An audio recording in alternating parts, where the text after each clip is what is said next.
scientist at Meta, and as I've learned, one of the real pioneers of machine learning. Dr. LeCun, it's really great to have you.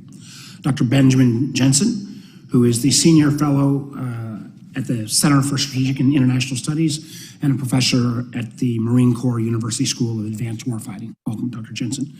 And Dr. Jeffrey Ding, who is professor of political science at my alma mater, George Washington University, and author of the influential China AI newsletter on China's AI landscape. I also want to thank all of my colleagues who have been interested in this, but particularly Senator Rounds and Senator Heinrich, who have been working with Leader Schumer on a series of other AI forums, closed and open. In many ways, the opportunity and risk of this technology that has kind of captured everyone's attention, AI, is obviously not new for this committee. The agencies that we oversee have been some of the most innovative developers and avid adopters of advanced machine learning capabilities, working with large language models and computer vision systems long before those terms entered the public vocabulary. The ability to sift through and make sense of enormous amount of data has been a hallmark of the American intelligence community since its inception. And the use of data science and advanced computation has been one of the core competencies of the IC for the last half century. Our committee has been engaged on all of those topics for as long as I've been on this committee. What has dramatically changed, however, are the potential social, political, and national security implications of this technology. And it's driven in large part by the proliferation of generative models that are both publicly accessible and incredibly capable due to a combination of unprecedented scale and breakthrough in training methods. Rapid advancements in this field have the potential to unlock enormous innovation and public benefit in areas as diverse as drug discovery, creative arts, and software programming. But as Congress evaluates the scope and significance of those transformations, we must equally grapple with the disruptions, ethical dilemmas, and potential dangers of this technology. In both the wider Senate and through a series of roundtables I've hosted the last several months, we as a body are seeking to rise to that risk. And candidly, we were not able to do so on social media, and I think our all sense is we can't repeat that here. As we discussed in today's hearing, the proliferation of these technologies have dramatically lowered the barrier of entry for foreign governments to apply these tools to their own military and intelligence domains. The public release of technical details, from trained model weights to code bases of highly capable models, is a boost to foreign governments, just as it is to startups, university researchers, and hobbyists. While the United States intelligence community has benefited from AI innovation for signal processing, sensing, machine translation, and more, so too should we now anticipate that a wider set of foreign governments will be able to also harness these tools, many of them developed and actually released by US companies. But they will take those products, candidly, for their own military and intelligence uses. Our witnesses are well positioned to describe the current posture of our nation's most strategic rival, the People's Republic of China, as it pertains to AI. I look forward to hearing from our experts where leading PRC research labs and technology vendors are in their efforts to build cutting-edge AI models, development tools, and innovation ecosystems. In today's hearing, this committee will focus on maintaining the U.S. intelligence community's edge, including how the IC can better adapt and even holistically adapt for these technologies. I hope today's discussion can better identify some of the organizational, contracting, and technical barriers to achieving these objectives. I'm also eager to hear where these tools currently fall short of some of the most lofty claims about their capabilities, something Dr. LeCun and I have talked about. For instance, the propensity of even the most advanced language models to hallucinate raises serious questions about their fitness in mission-critical and other sensitive areas. In the intelligence domain, mistakes can impact our nation's security, the privacy of Americans, and the clarity of pivotal foreign policy discussions. To be sure, as well, generative models can improve cybersecurity, helping programmers identify coding errors and contributing towards safer coding practices. But with that potential upside, there's also a downside, since these same models can just as readily assist malicious actors. I hope this hearing will explore the ways in which generative models alter the cyber landscape, lowering the barrier to entry for formerly second-tier cyber powers, and how we can advance the capabilities of more, and how in the cyber domain, AI can advance the capabilities of more advanced state actors. Lots to discuss. Now, as the leading body in Congress in tracking disinformation, market manipulation, and election influence efforts by our nation's adversaries, our committee is also deeply interested in the ways in which AI expands and exacerbates the threat of foreign malign influence. The ability for foreign actors to generate hyper-realistic images, audio, and videos will undeniably make it harder for Americans to navigate our ever more complex, fraught, and fast-paced media environment. We must also contend with the ways in which bad actors will use these tools to undermine trust in markets, public institutions, and public health systems. These tools will greatly challenge our society's ability to agree on baseline facts and our already impaired ability to develop consensus. The last several years have amply demonstrated the ways in which speed, scale, and excitement associated with new technologies have frequently obscured the shortcomings of their creators in anticipating the harmful effects of their use. I hope we will also queue up a discussion of how the U.S. can best harness and govern these technologies to avoid the same mistakes we made in failing to foresee vulnerabilities in other global scale technologies like social media. To that end, I hope we'll also touch upon how other countries, both allies and rivals, are coping with potential disruptions, risks, and economic dislocations of AI technologies through their own regulatory proposals. And I hope I hear from Dr. Ding on what actually the PRC is doing in this field. AI capabilities, I think we all know, hold enormous potential. However, we must make sure that we think about that potential, gain the upside, but where appropriate, put appropriate safeguards in place. I look forward to today's discussion. I did an extra long opening today because the vice chairman has been held up for a moment. He will join, and when he joins us after the presentations, we'll allow him to make an opening comment. And because in our tradition in open hearings, we will go by rank of seniority for 5-minute rounds. With that, I'm not sure who drew the long straw or the short straw in terms of opening comments, but I'll turn it over to our panel. Thank you. Short straw, Senator. So Chairman Warner, still Stephen is not there, Vice Chairman Rubio, distinguished members of the committee, I really am honored today to sit with you and share my thoughts on what I think you all agree from reading all the work that you've done on is probably the most important question facing our nation from a technological perspective. And the magnitude of the moment is clear, right? Both the Senate and the House are very much cultivating a national dialogue, and I just want to open as a citizen by thanking you for that. You have a powerful role in that, and so doing this here right now is key. And so I have to be very blunt and clear with you that I'm going to talk to you less about the threat outside, sir. I'm going to talk to you more about how I think we could get it wrong. Today, as part of that ongoing dialogue, I really want to look at the often invisible center of gravity behind any technology: people, bureaucracy, and data, and in particular, data infrastructure and architecture. Put simply, you get the right people in place with permissive policies and computational power at scale, and you gain a position of advantage in modern competition. I'll just put it bluntly, in the 21st century, the general or spy who doesn't have a model by their side is basically as helpless as a blind man in a bar fight. So let's start with people.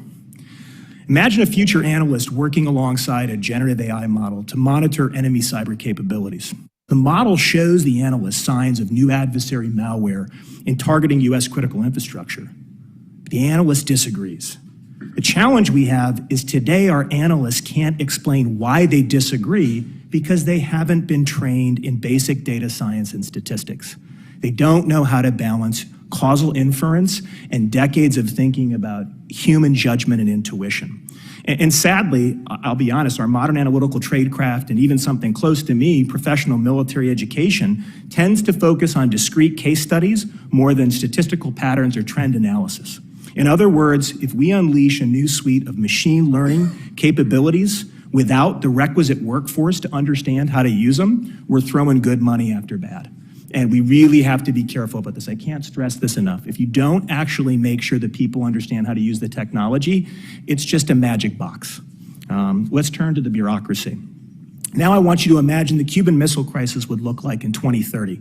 All sides with a wide range of machine learning capabilities. There would be an utter tension as machines wanted to speed up decision-making in the crisis, but senior decision makers needed to slow it down to the pace of interagency collaboration.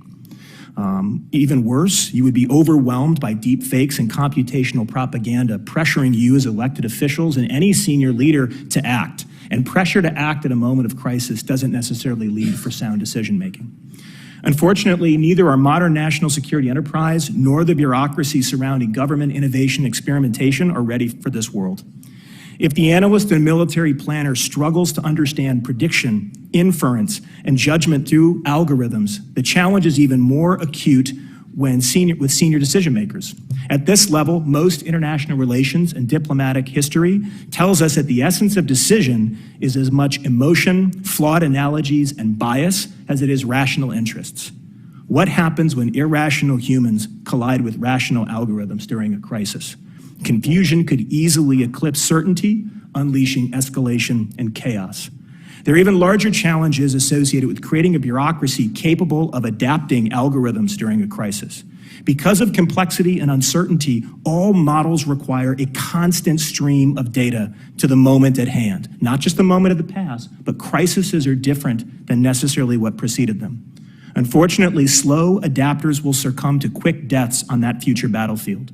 As a result, a culture of experimentation and constant model refinement will be the key to gaining and sustaining relative advantage. Now ask yourself, do we have that bureaucracy? Last, consider data, architecture, and infrastructure, how we put the pieces of the puzzle together. I want you to imagine we're almost back to the old days of the Scud hunt, right? Imagine the hunt for a mobile missile launcher in a future crisis. A clever adversary, knowing they were being watched, could easily poison the data used to support intelligence analysis and targeting.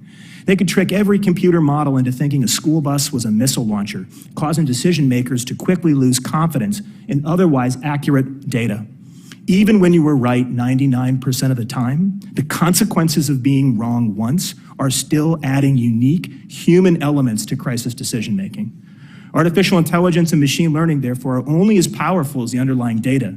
Yet to collect, process, and store that data is going to produce significant costs going forward. This is not going to be cheap. Furthermore, bad bureaucracy and policy can kill great models if they limit the flow of data. Last, let's talk about the fact that Prometheus has already shared the fire. And I think you all know that, even from your opening comments, Chairman. Adversaries now into the foreseeable future can attack us at machine speed through a constant barrage of cyber operations and more disconcerting misdis and malinformation, alongside entirely new forms of swarming attacks that could hold not just our military, but our civilian population at risk.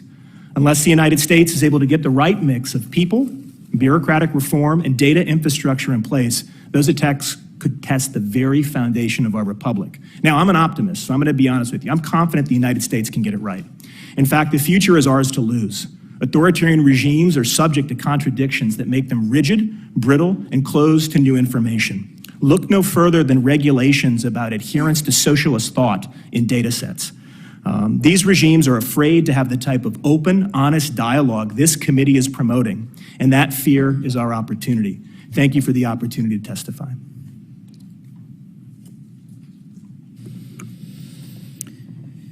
Chairman Warner, Vice Chairman Rubio, and distinguished members of the committee, thank you for the opportunity to appear before you today to discuss important issues regarding AI. My name is Yann Lequin. I'm currently the Silver Professor of Computer Science and Data Science at New York University. I'm also Meta's Chief AI Scientist and co-founder of Meta's Fundamental AI Research Lab. At Meta, I focus on AI research, development strategy, and scientific leadership. AI has progressed leaps and bounds since I began my research career in the 1980s. Today, we are witnessing the development of generative AI, and in particular, large language models, These systems are trained through self-supervised learning, or more simply, they are trained to fill in the blanks. In the process of doing so, those AI models learn to represent text or images, including the meaning, style, and syntax in multiple languages.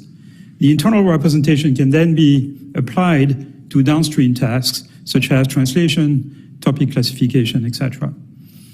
It can also be used to predict the next words in a text, which allow LLMs to answer questions or write essays and write code as well. It is important not to undervalue the far-reaching potential opportunities they present.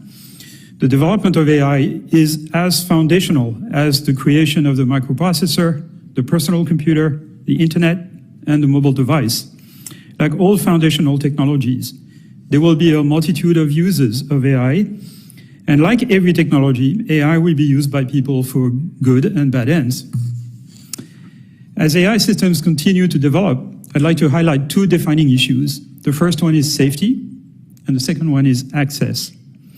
One way to start to address both of these issues is through the open sharing of current technology and scientific information. The free exchange of scientific papers, code, and trained models in the case of AI has enabled American leadership in science and technology. This concept is not new. It started a long time ago. Open sourcing technology has spurred rapid progress in systems we now consider basic infrastructure, such as the internet and mobile communication networks. This doesn't mean that every model can or should be open. There is a role for both proprietary and open source AI models, but an open source basic model should be the foundation on which industry can build a vibrant ecosystem. An open source model creates an industry standard, much like the model of the internet in the mid-90s. Through this collaborative effort, AI technology will progress faster, more reliably, and more securely. Open sourcing also gives businesses and researchers access to tools that they could not otherwise build by themselves, which helps create a vast social and economic set of opportunities. In other words, open sourcing democratizes access. It gives more people and businesses the power to build upon state-of-the-art technology and to remedy potential weaknesses. This also helps promote democratic values and institutions, minimize social disparities, and improve competition. We want to ensure that the United States and American companies, together with other democracies, lead in AI development ahead of our adversaries, so that the foundational models are developed here and represent and share our values. By open sourcing current AI tools, we can develop our research and development ecosystem faster than our adversary. As AI technology progresses, there is an urgent need for governments to work together, especially democracies, to set common AI standards and governance models.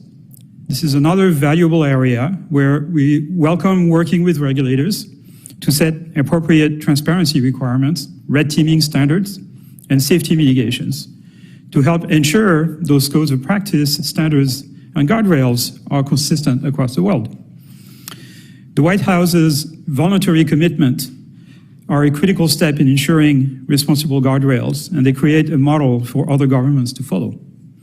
Continued US leadership by Congress and the White House is important in ensuring that society can benefit from innovation in AI while striking the right balance with protecting rights and freedom, preserving national security interests, and mitigating risks where those arise.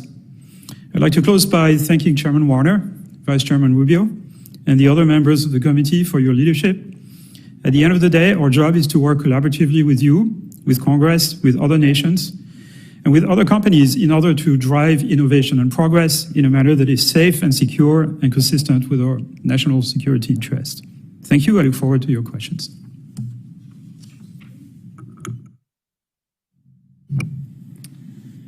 Chairman Warner, Vice Chairman Rubio. Chairman Warner, Vice Chairman Rubio, and members of the committee. I am honored by the opportunity to brief this committee on the national security implications of AI.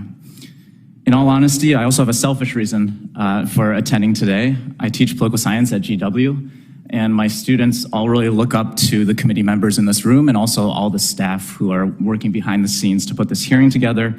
So when I got to tell the class this morning that I was doing this testimony, they all got the most excited I've ever seen them get excited this semester. And so hopefully that will cause them to do more of the required readings in class.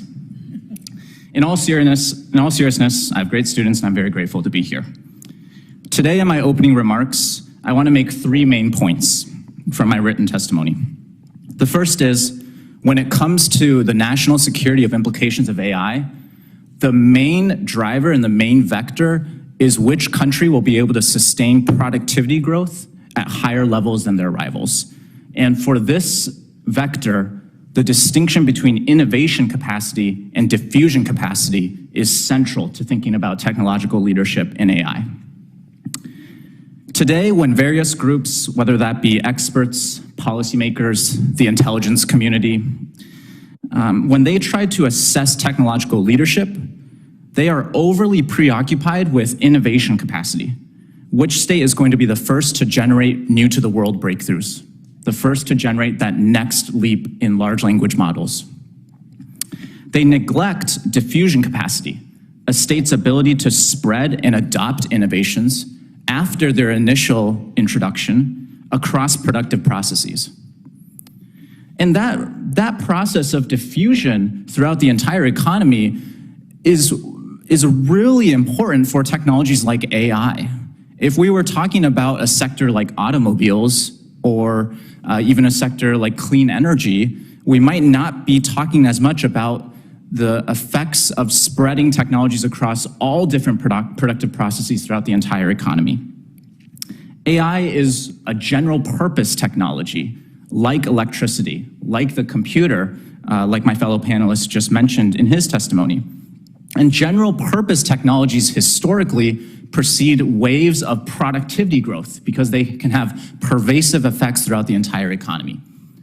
So the US in the late 19th century became the leading economic power before it translated that influence into military and geopolitical leadership, because it was better at adopting general purpose technologies at scale, like electricity, like the American system of interchangeable manufacture, at a better and a more effective rate than its rivals.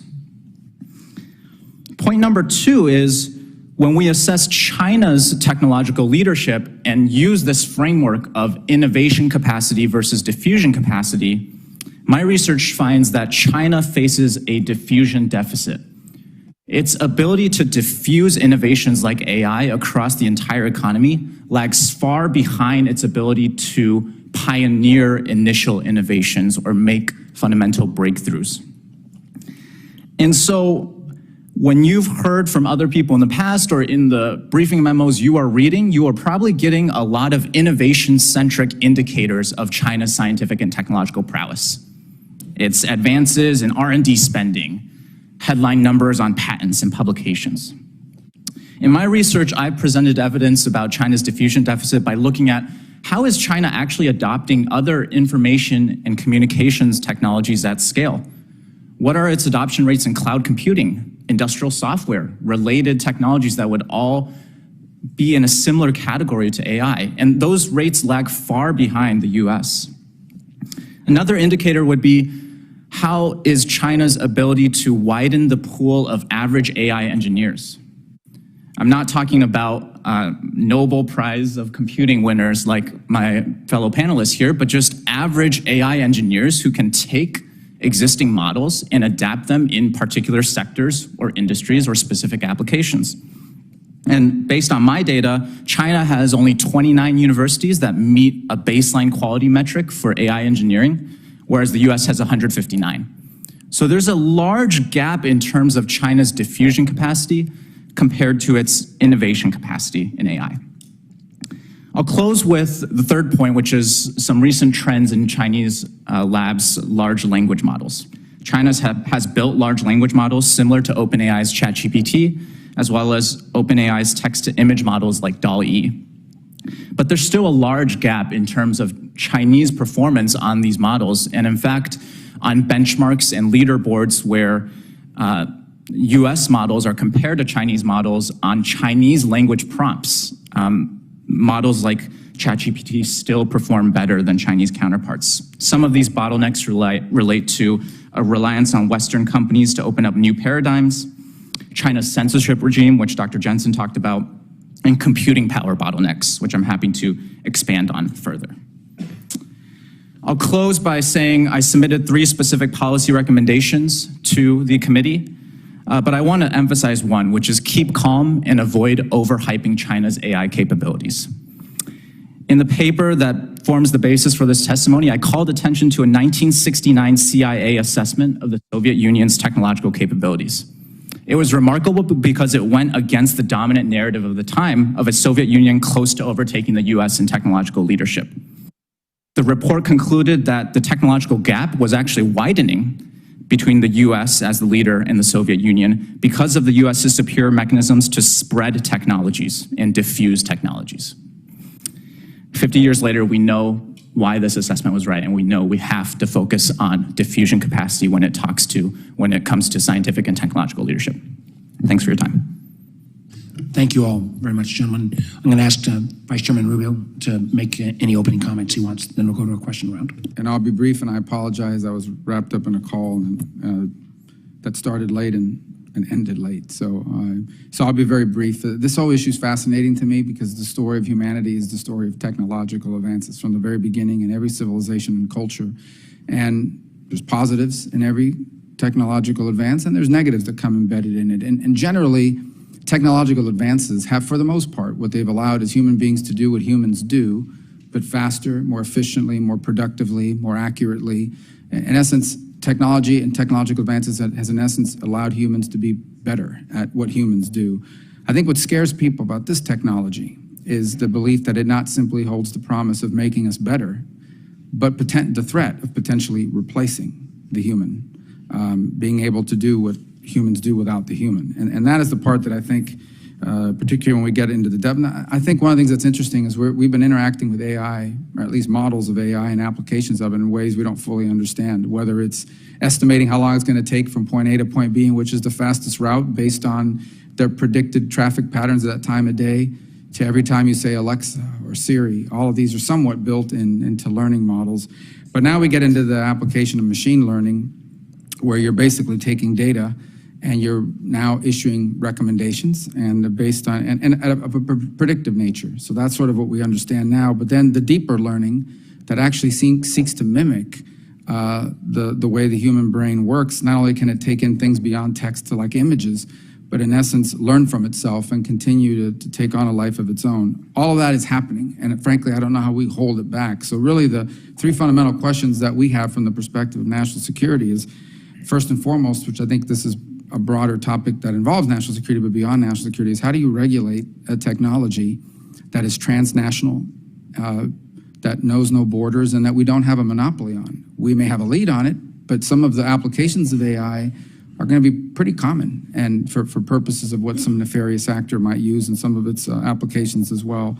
The second is, will we ever reach a point, and this is the one that to me is most troubling, where we can afford to limit it? So as an example, we are in a war, God forbid, with an AI general on the other side.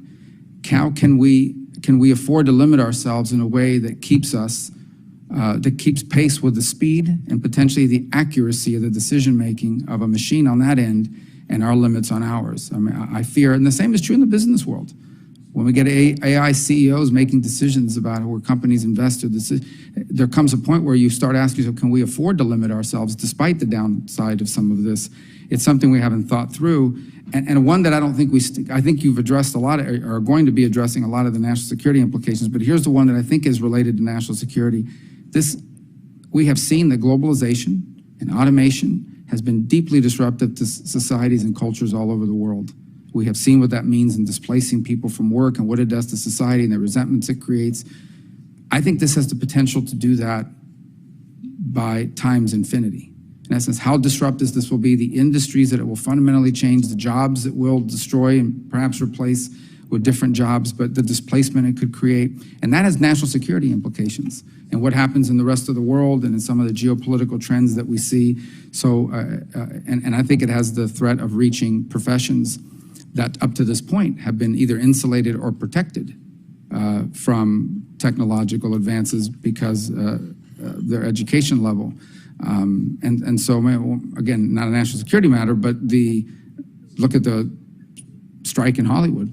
A part of that is driven by the fear that the screenwriters and maybe even the actors will be replaced by artificial intelligence. And imagine that applied to multiple industries and what that would mean for the world and for its economics. So there's a lot to unpack here, but the one point that I really want to focus in on is we may want to place these limits and we may very well be in favor of them from a moral standpoint, but can we ever find ourselves at a disadvantage facing an adversary who did not place those limits and is therefore able to make decisions in real time at a speed and precision that we simply cannot match because of the limits we put on ourselves?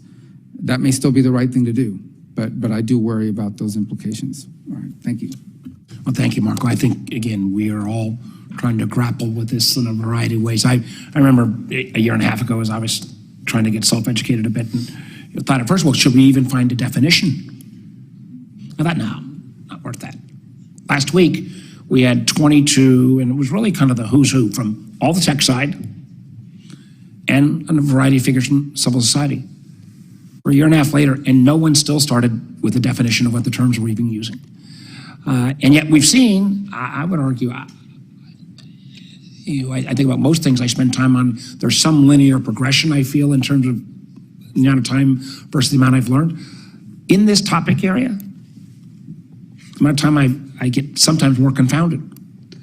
I also think, for example, the economics of last November, whenever you said, whether it was China in terms of scale, amount of data, compute, et cetera, or entities a la Microsoft or Google, the gating cost to come into this would be so high.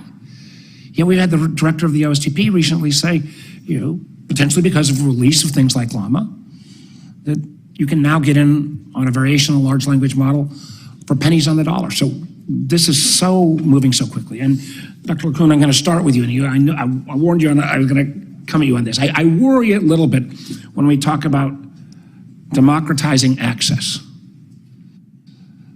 Then it sounds like some of your colleagues from social media in the late 90s. We're going to democratize access and we'll figure out the guardrails after the fact. But in that democratization of access, I don't think we ever put our guardrails in place. How do we democratize access with AI tools and yet still put some level of guardrails? And obviously, bearing in mind what Senator Rubio said, is you don't want to act and unilaterally disarm. But the notion of not putting some guardrails in place in a field that's changing so quickly, can you speak to that? Senator, this is a very important question that, of course, we've devoted a lot of thought to. I think the best way to think about this is to think about the type of AI systems that have been released so far as being basic infrastructure. In themselves, those systems are not particularly useful. To be useful, they need to be customized for a particular vertical application. And a good example of this is the infrastructure of the internet, which is open source. It didn't start out as being open source. It started out as being commercial.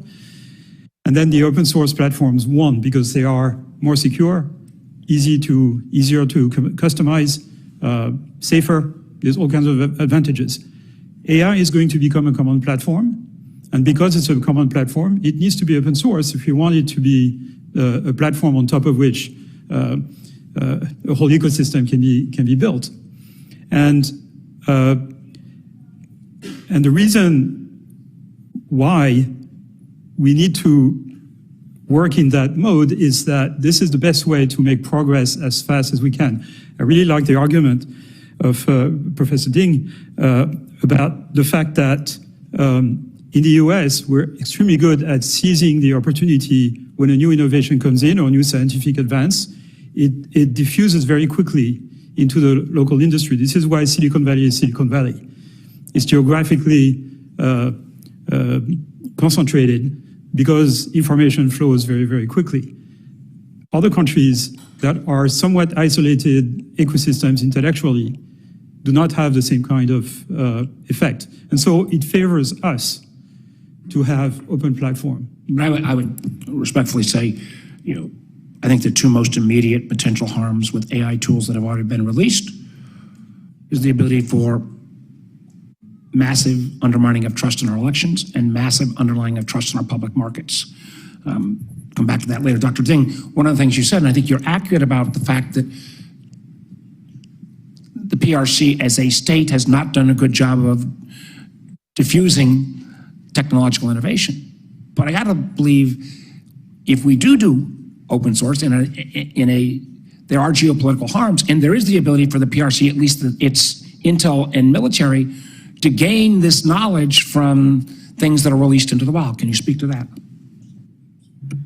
Yeah, I think it's a tough debate and tough discussion point. I think I agree that open source is important to spur diffusion and in terms of fundamental architecture. So going back to this internet example, the protocols for how IP addresses work, it makes sense that open source might be a way we spread that at scale. I'm less convinced that open source is the best model for reducing the harms that you identified in terms of specific powerful models that might not be as close to this infrastructure layer. So something like ChatGPT I think, took a good stance in terms of setting up an application programming interface, which makes it not open source. It's closed source, and sort of developers can impose rules on how the model can be used. So Chinese developers cannot use ChatGPT today, to your point.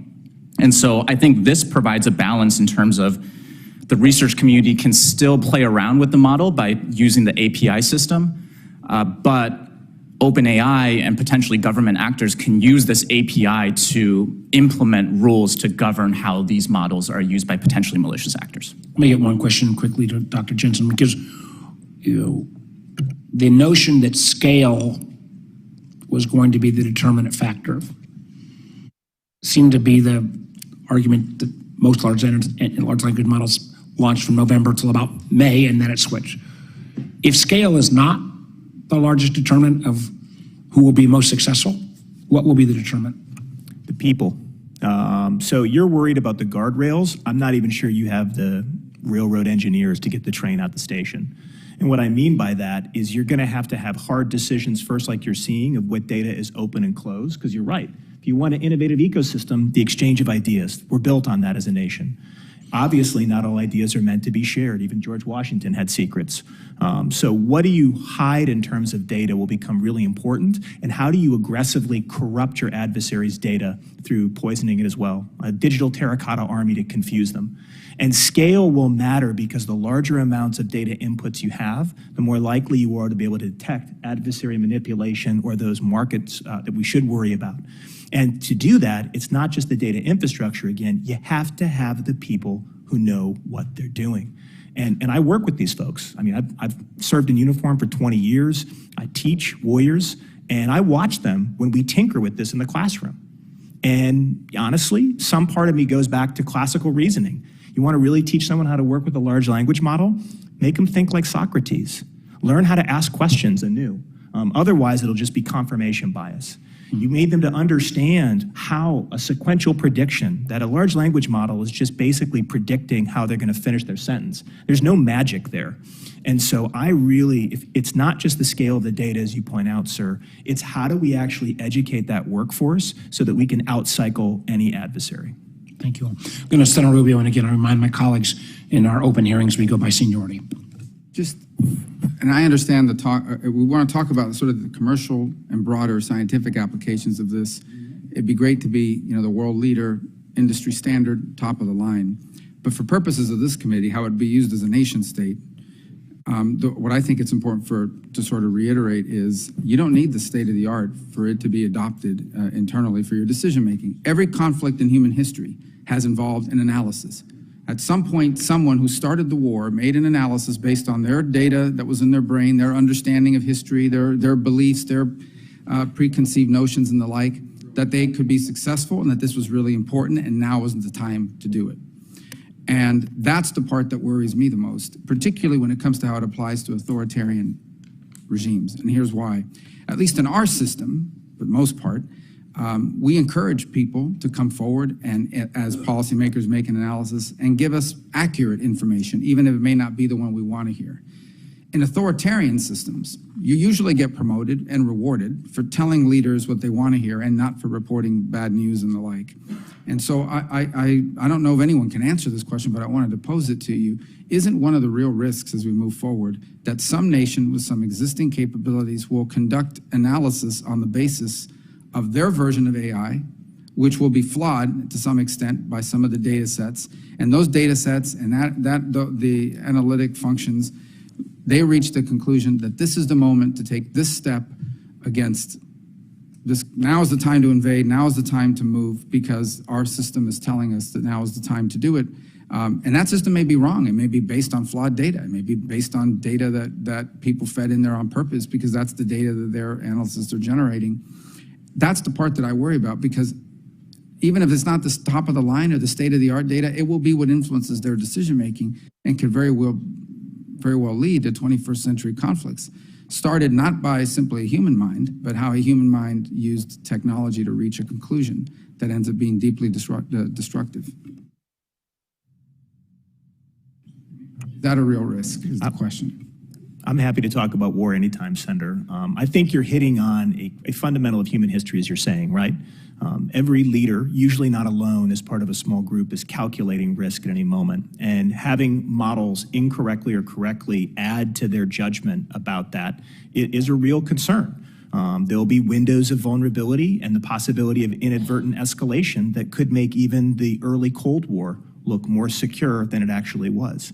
And so I think that's the type of discussion you have to have. That's where we hopefully will have back-channel conversations with those authoritarian regimes. And frankly, it just bodes well for what we know works for America, a strong military where your model finds it really hard to interpret anything but our strength. So I think that there are ways that you can try to make sure that the right information is circulating, but you can never fundamentally get away from those hard, weird moments, those irrational people with rational models. So you see the model as rational or flawed because it collects just the skewed data. I worry more about what we just saw happen in Russia, where a dictator living in corrupt mansions, reading ancient imperial history of Russia, decided to make one of the largest gambles in the 21st century. And so I don't think that's going to leave us. I think that's a fundamental of human history. And I actually think in some senses, the ability of models to bring data could steady that a bit. And we can make sure that we show the right type of strength, that it steadies it further. Let me ask this question related to that one, and it has to do with the work of this committee in general. At the core of intelligence work is the analysis. In essence, you can collect all the raw bits of data you want, but someone has to interpret and tell a policymaker, this is what we think it means, in light of what we know about those people, what we know about historical trends, what we know about cultures, what we know, common sense, whatever you know. And there's an analytical product, and then you have to make policy decisions, either with high confidence in the analysis, moderate confidence, low confidence, whatever it may be. Given that, what suggestions, if it's possible at this point, could you provide us as to what that analysis should include or look like if applied to the way we analyze data sets, so that not only are we reaching the most accurate results and the ones that are true, but ones that provide our policymakers a basis upon which to make the best decisions possible, weighing all the equities, including human consideration, not just simply the cost-benefit analysis from an economic or military standpoint. So let me start with your earlier question, which I take as what is the risk of AI in terms of contributing to military accidents? And so I would say that an authoritarian regime might be a contributing factor to a state having a higher risk of military accidents. I think when we talk about these information analysis systems, think about the Aegis, right? The US's Aegis system that collects information and analyzes it and issues what this target is, whether it's friend or foe, and then whether we should launch, fire a missile towards the target. In the 1990s, the US accidentally fired upon an Iranian civilian airliner, killing 300 people. So military accidents can happen in democratic countries. But I think it's an interesting research question, right? One of the things that I'm interested in studying is how has China, as an authoritarian state, actually demonstrated a decent safety record with civil nuclear power plants and aviation safety? How does that happen in a closed authoritarian system? What is the role of international actors? And a military accident anywhere, whether it's caused by AI or any other technology, is a threat to peace everywhere, right? To your point. So we should all be working to try to reduce the risks of these systems, sort of accidents in military AI systems. To your second point, sort of one of my recommendations would be to keep a human in the loop, regardless of whatever AI system we adopt in terms of intelligence, surveillance, and reconnaissance, and hopefully that will make these systems more robust.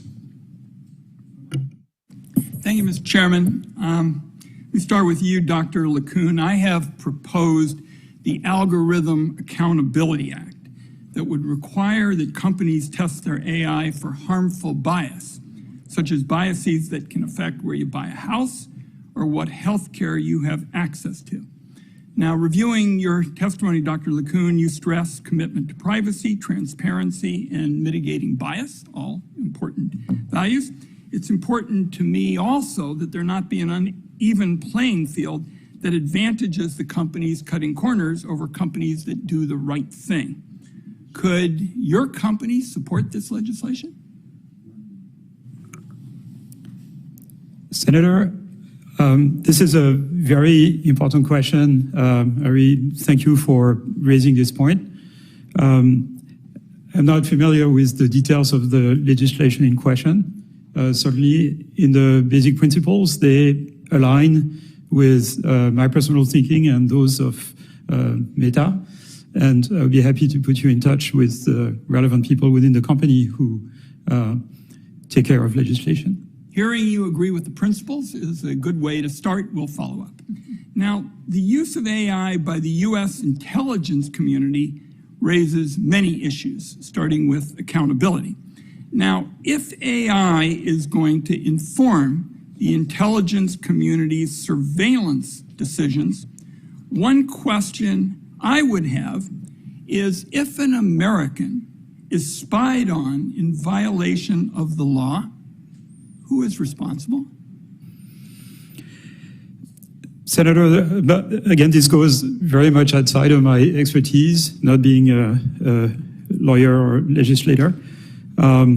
Privacy and security, safety are on top of our list in terms of priorities. There are very good principles to follow. We try to follow them as much as we can. I think an important point to realize as it relates to current AI technologies, such as large language models, they're trained on public data, publicly available data, not on private user data. So there's no possibility of any kind of privacy invasion from that. Let me ask it this way. Your testimony stresses the importance of accountability in the private sector for its use of AI. How might these principles apply to the government? Senator, I think the White House commitments, voluntary commitments, are a good start to specify guidelines according to which the AI industry should conform, including questions related to your point. So what was it about the guidelines, in your view, that are responsive to my question about how this accountability in the private sector, the principles would apply to government? Senator, again, this is very much outside of my expertise, and I'd be happy to put you in touch with the relevant Let me people. move on then. Dr. Jensen, your testimony describes the need for intelligence analysts who understand that the AI that's informing their analysis. Now, I don't know how realistic it is to add advanced computer science expertise to the job requirements of intelligence analysts. It seems to me, though, you're raising a very important issue. What are the consequences of disseminating intelligence analysis derived from processes that nobody understands? You hit the nail on the head, Senator. And I think it's less about making sure every analyst has a PhD in computer science. We can't afford that, no offense, Meta. But what we can do is make sure they understand the basics of reasoning, causal inference. Like sometimes we throw around the term critical thinking as a blanket statement, but almost going back to like, how would Aristotle teach Alexander the Great to interpret a model? I know that's a weird thought experiment, but think about that. Would that be a square of syllogism? Would it be about the logic? Would it be about contradictions? I think it's realistic that we can go back to some basic philosophical reasoning and not necessarily have to have high degrees of computational understanding. And I think by doing that, you start to get you hone the ability of the person to ask a question. And as you all know, asking the great question is what produces real dialogue. So as a general proposition, who would be accountable when the intelligence analysis turns out to be wrong? This is a great question, and it actually dovetails with the question you were just asking. I'm going to summon my inner Senator King and say you still need one throat to choke. Right? So that means ultimately you have to have people accountable in terms of how they certify the assurance of their AI model. And that means just like we had to struggle with this in the financial sector, you're going to have entirely new positions created on how people certify the actual model, and does the model address a certain set of data, a certain set of questions, and back to what Senator Rubio was talking about, even assign confidence levels to that. And I don't think we can even imagine what that's going to look like in 5 years, but I can tell you it's going to be a growth industry and an important one. My time has expired. Thank you, Senator White. Senator Cornyn. A simple computer or internet search tells me that the AI was basically, the roots of AI go back to 1956. So maybe you could explain to me why we've gone all these years and haven't talked much about AI, and today we can't talk about anything else. Anybody want to take a stab? I think I have to answer that question, Senator. Thank you for asking it. Generally, the problem of making machine to act intelligently has been much more complex than people initially realized. And the history of AI has been a succession of new ideas, with people thinking this new idea was going to lead us to machines that are as intelligent as humans. And over again, the answer has been no. Those new ideas that you had have solved a number of problems, but human level intelligence is still out of reach. And this is still the case today. So despite the fact that we have incredibly powerful systems that are very fluent, that seem to manipulate language, at least as well as humans, those systems are very far from having human intelligence. Now, to directly answer your question, the reason why we hear about AI today so much over the last 10 years, roughly, is because of a new set of techniques called deep learning that has allowed machines to not be programmed directly, but to be trained for a particular task. And that's been incredibly successful for relatively narrow tasks where we can train machines to have superhuman performance. But so far, we still do not have a way to train a machine that is as efficient as the way humans or even animals can train themselves. This is why we don't have self-driving cars. We don't have domestic robots that can clear up the dinner table and fill up the dishwasher. Thank you. I'm going to try to get two more questions in. One, Dr. Ding, you mentioned that artificial intelligence is a general purpose technology, which leads me to ask, why is it that we feel the need to regulate AI as opposed to regulating the sectors where AI is actually used, which the government already does? It's a great question. I do think that a sector-specific regulatory model is a good starting point, because AI will have different risks across different sectors. In fact, the European Union is a good model for this. In their EU AI regulations, they have identified certain high-risk applications where there are more stringent regulations. So I think the crucial work to be done is identifying which sectors or which specific type of applications would be considered more high risk than others. Obviously, the use of AI in a nuclear power plant, for example, or a chemical processing plant might be higher risk. And then there are other applications that are in a murky area, such as large language models and content generation models. It's more difficult to assess how you would compare the safety risks of those against more traditional industries. Thank you. I just have about a minute. Georgetown Center for Security and Emerging Technology documents that American investors are provided roughly $40 billion, or 37% of the capital to PRC AI companies from 2015 to 2021.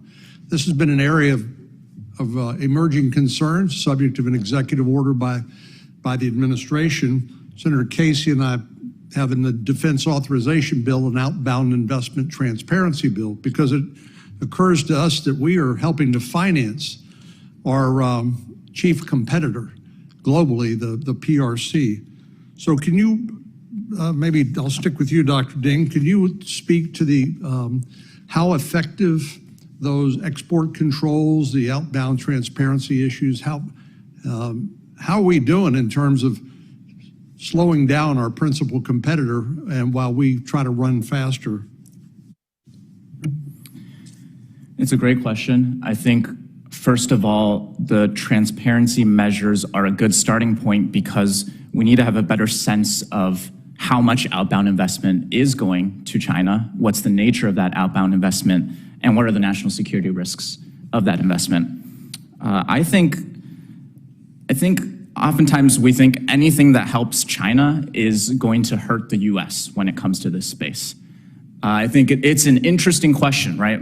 ByteDance, companies like Alibaba, Baidu, these giants in China's AI industry, they have a lot of foreign investment, but a lot of the profits that they make come back to the US economy, and it hopefully gets reinvested into American productivity.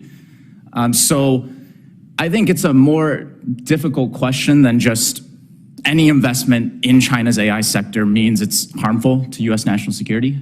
So hopefully the transparency measures will help us get a better 360-degree view of the situation. Thank you. Thank you, Chairman. Dr. Jensen, you've spoken a little bit about the importance of data. How should we leverage our unique U.S. government data sets to our advantage? Thank you, Senator. First, make them actually interoperable. One of the big challenges we have is that because of just antiquated bureaucratic procedures and stovepiping, this AI scientist would probably not be that successful in the US government because he couldn't make any of the data. It's not that it's just heterogeneous, it's spread out over bureaucracies with random officials, each exerting authority they don't have to limit the ability to share. So if you need more data to make smarter models and you have people limiting the exchange of data, you're never going to, again, the train's not going to leave the station. So I think the first thing, and this is where I think Congress has a very important role, is how do you actually, whether it's through testimony, whether it's through the NDA, whether it's through hearings like this, how do you get bureaucrats to be accountable to actually exchange the data? And it actually goes deeper into actually government procurement and contracting. Right now, we could insert basic blanket language that would require all vendors, because the sensors, the intelligence community, we buy it, right? So why shouldn't it be that they're required to produce the information in standardized formats that we could ensure are interoperable, so we lower the actually bureaucratic and engineering friction and we can make use of it? It's just a boring issue, so sadly people don't pay attention to it. But it's probably the most foundational issue from... Yes. Yeah. Dr. Ding, you talked a lot about diffusion capacity.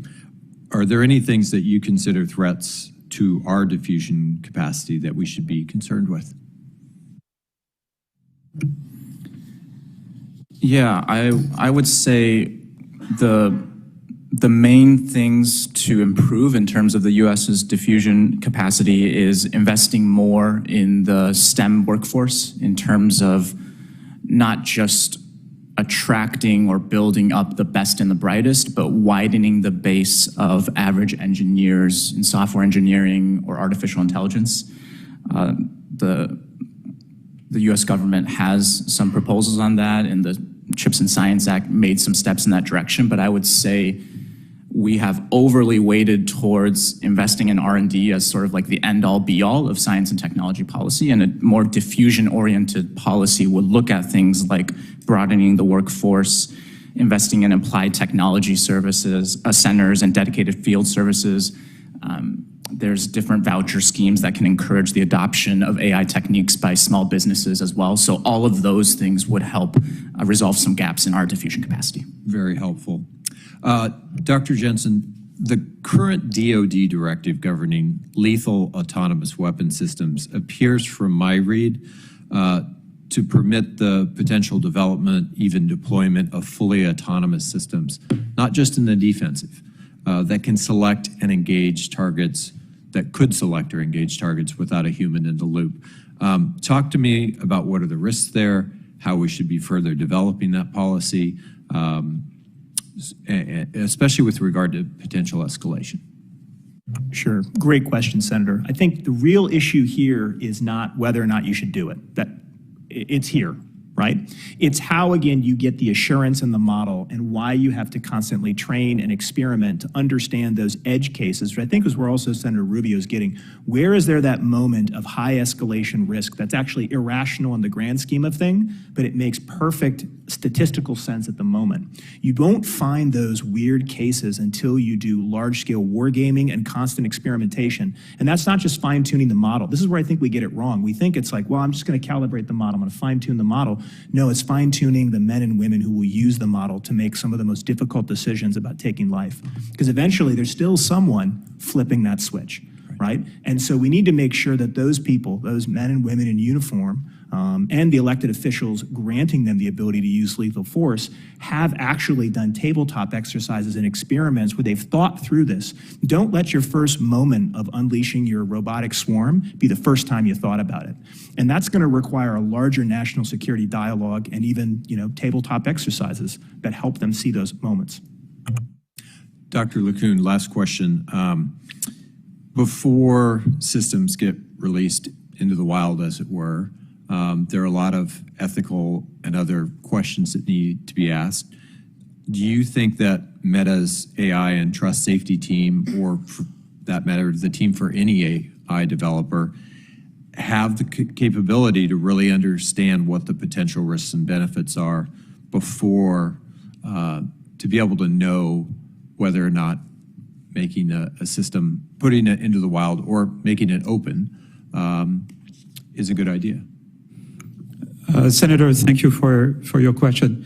I can describe the process that we went through for the Llama and Llama 2 system.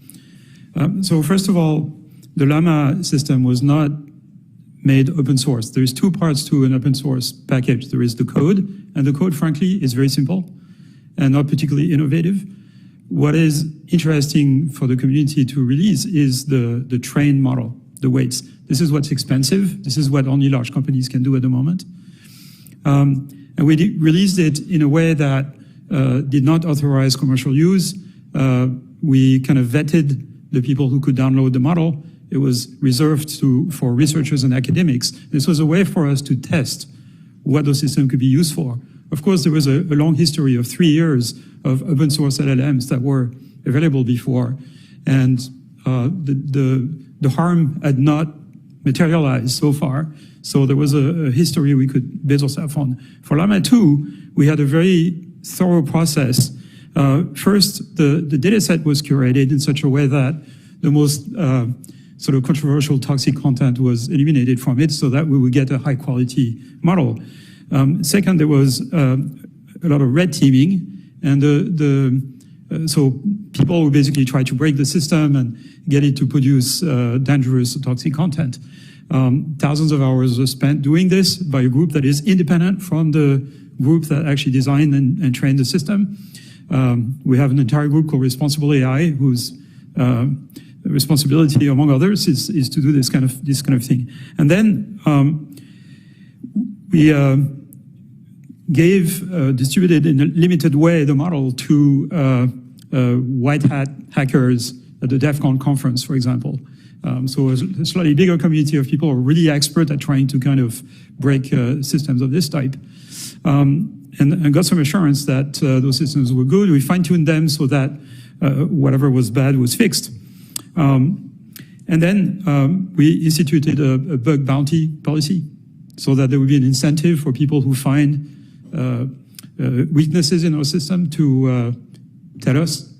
And in fact, the enthusiasm from the open source community after the release of Llama 2 has been so enormous, that we are getting feedback absolutely all the time and make those systems safer. Senator Rain. Chairman, thank you. Dr. Jensen, you say that kids in China aren't rushing to join the army, and that Russian tech workers fled the country to avoid fighting the unjust war in Ukraine. Senator Warner and I have introduced over the years a startup act designed to create greater entrepreneurial environment in the United States, but includes the creation of a STEM visa that would allow immigrants with advanced STEM degrees to stay in the U.S. as long as they remain engaged in the STEM field. The indication is workforce is hugely important. Let me ask, though, when you say what you said, give me some ideas of what you think about how opening the pathway for bright minds would benefit the U.S. in development of AI, and at the same time, depending on where they come from, perhaps actually hindering our adversaries. Anytime you bring people in, as you well know, right, when you bring someone into a SCIF, you always assume risk.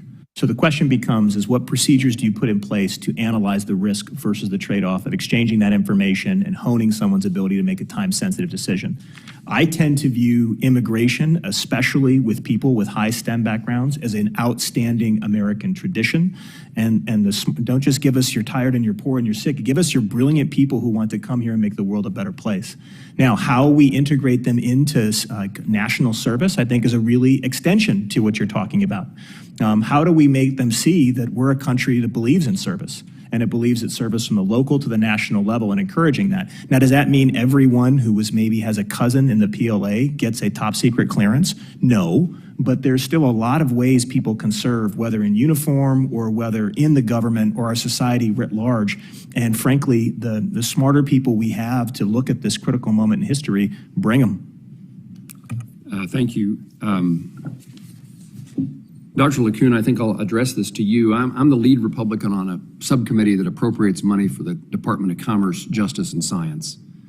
And one of the efforts that the NSF has is the National Artificial Intelligence Research Institute program. I'd be glad to hear you or any of our panelists critique or praise the outcomes or the capabilities of that program. And how do we work to see that that program fits in with the majority of research which is done in the private sector? Senator, this is a great question. As a person who has one foot in academia and one in industry, what we're observing today is that academia, when it comes to AI research, is in a bit of a bind because of the lack of computing resources. So one thing I believe is in this bill is to provide infrastructure, computing infrastructure for academics and other non-commercial scientists to make progress, which I think is probably the best use of money you can have.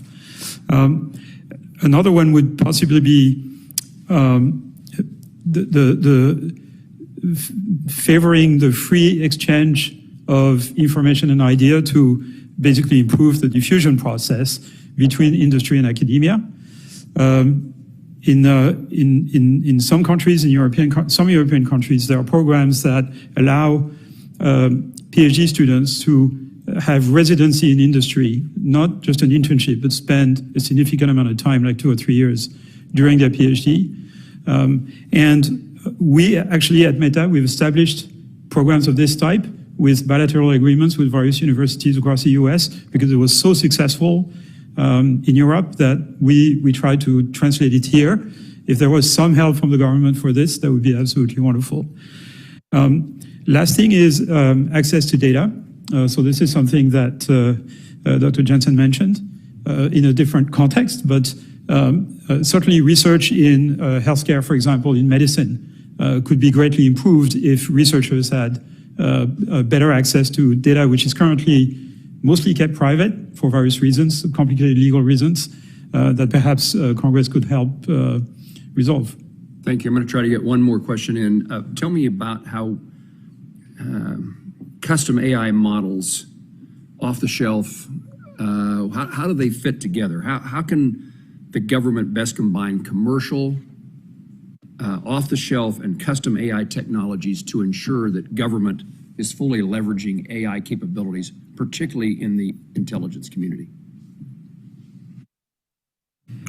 Senator, I think there is the current state of affair in the AI marketplace, and there is where I think it's going, which is a bit of a guess.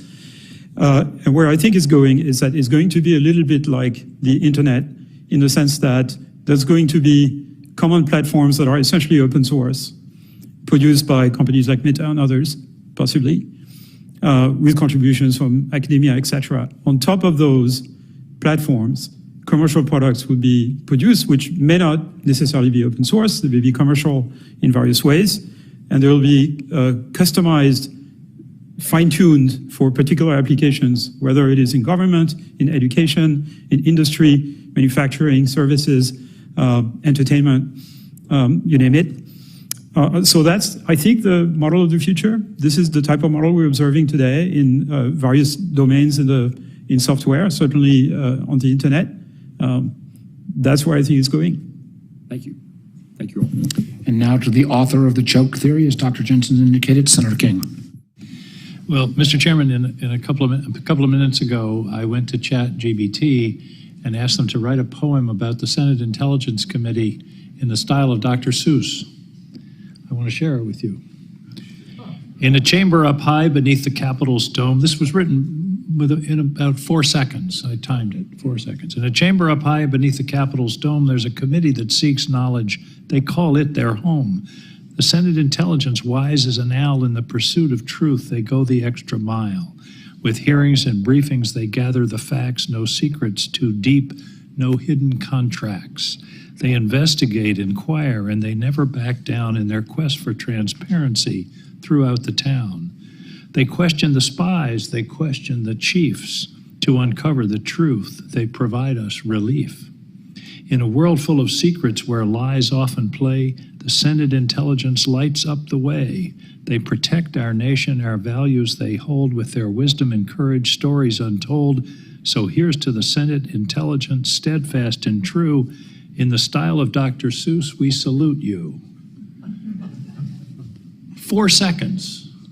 I mean, this is, you've got to experience this to realize the implications and the power that this has. Dr. Jensen, first, coincidentally, we had our third report from the Solarium Commission this morning, and I talked about the brilliant work of the staff, and you were a leader in that, and I just want to thank you.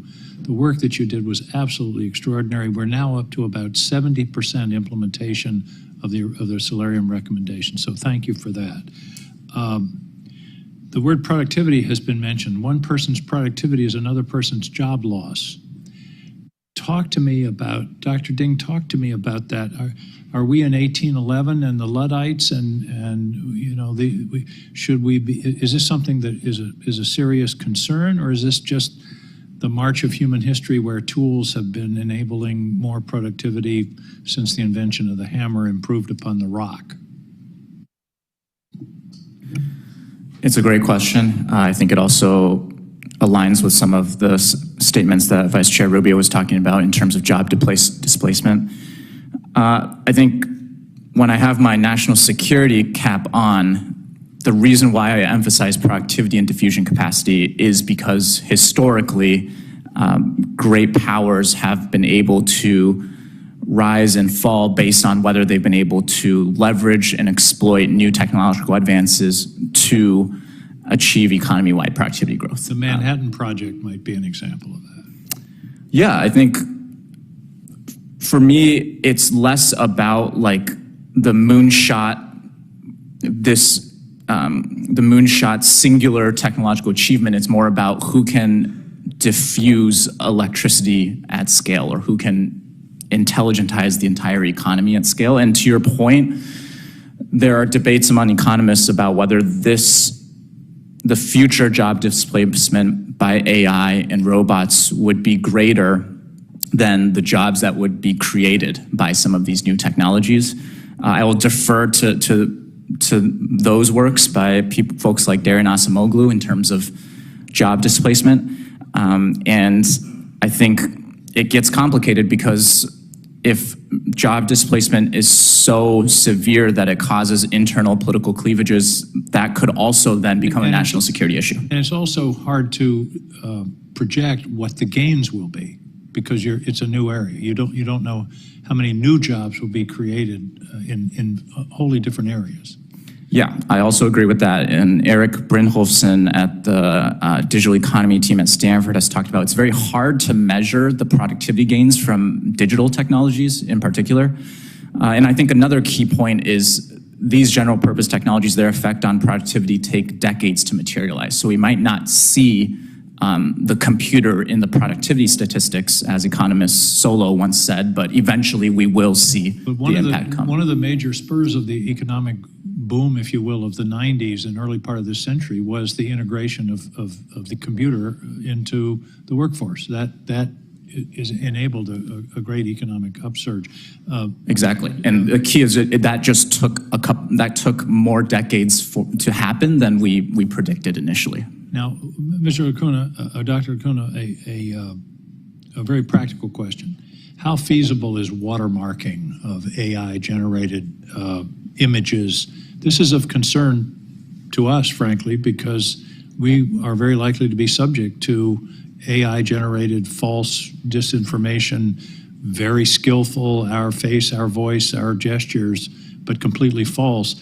How feasible is it to require that AI-generated images on Facebook or on TikTok or Instagram all be watermarked or labeled in such a way so that the consumer will know that they're looking at something that isn't real? Is that technically feasible, and is that something we should be thinking about here as we're thinking about regulation? Senator, this is a very timely question. Of course, it is technically feasible. The main issue is for a common standard to be adopted industry-wide.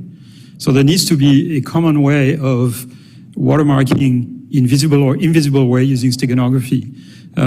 The fact that the process by which a piece of information has been produced. This can be done with images and video and audio, such that a computer can detect whether the system has been generated by a generative AI system. But the user will have to not counteract it, will have to use the products to produce it that obey that standard. And so that needs to be adopted industry-wide. The problem is much more complicated for text. There is no easy way to hide a watermark inside of a text. People have tried to do this by kind of manipulating the frequency of different words, but it's very far from perfect. But for text is produced by humans. It's not like, it's not like a photograph which you can take anywhere. Text, in the end, the person posting the text has to be responsible for that content. So we should not have liability protection like Section 230. Publishers should be responsible for what they produce? Senator, I'm not a lawyer. I know that Section 230 has been crucial for the success of and the development of the internet, but I would certainly be happy to put you in touch with Chairman, experts. I hope the panel will help us on this watermarking question, because I think that's something we really need to understand, and that may well be part of whatever legislation we're developing. And we need your expertise on that. The consumer should know what they're looking at. Thank you. Thank you, Mr. I concur, and I think the notion that there could be 7 or 8 or 10 different standards if each platform chose may not get us there. With apologies to my friend Mike Rounds, Senator Langford. Well, thanks for apologizing to Mike Rounds that I'm going to be up next. I appreciate that. So, Y'all, thanks for your testimony and thanks for the research and the work that you've already done on this. Part of the challenge on whether it be watermarking, whatever it may be, is that obviously there's open platforms there that are both Meta has produced and that also the Emiratis have produced. And obviously we don't have authority to be able to tell the Emiratis what they can actually produce for watermarking. So this becomes, or their text in that sense, so it becomes much more difficult in this process.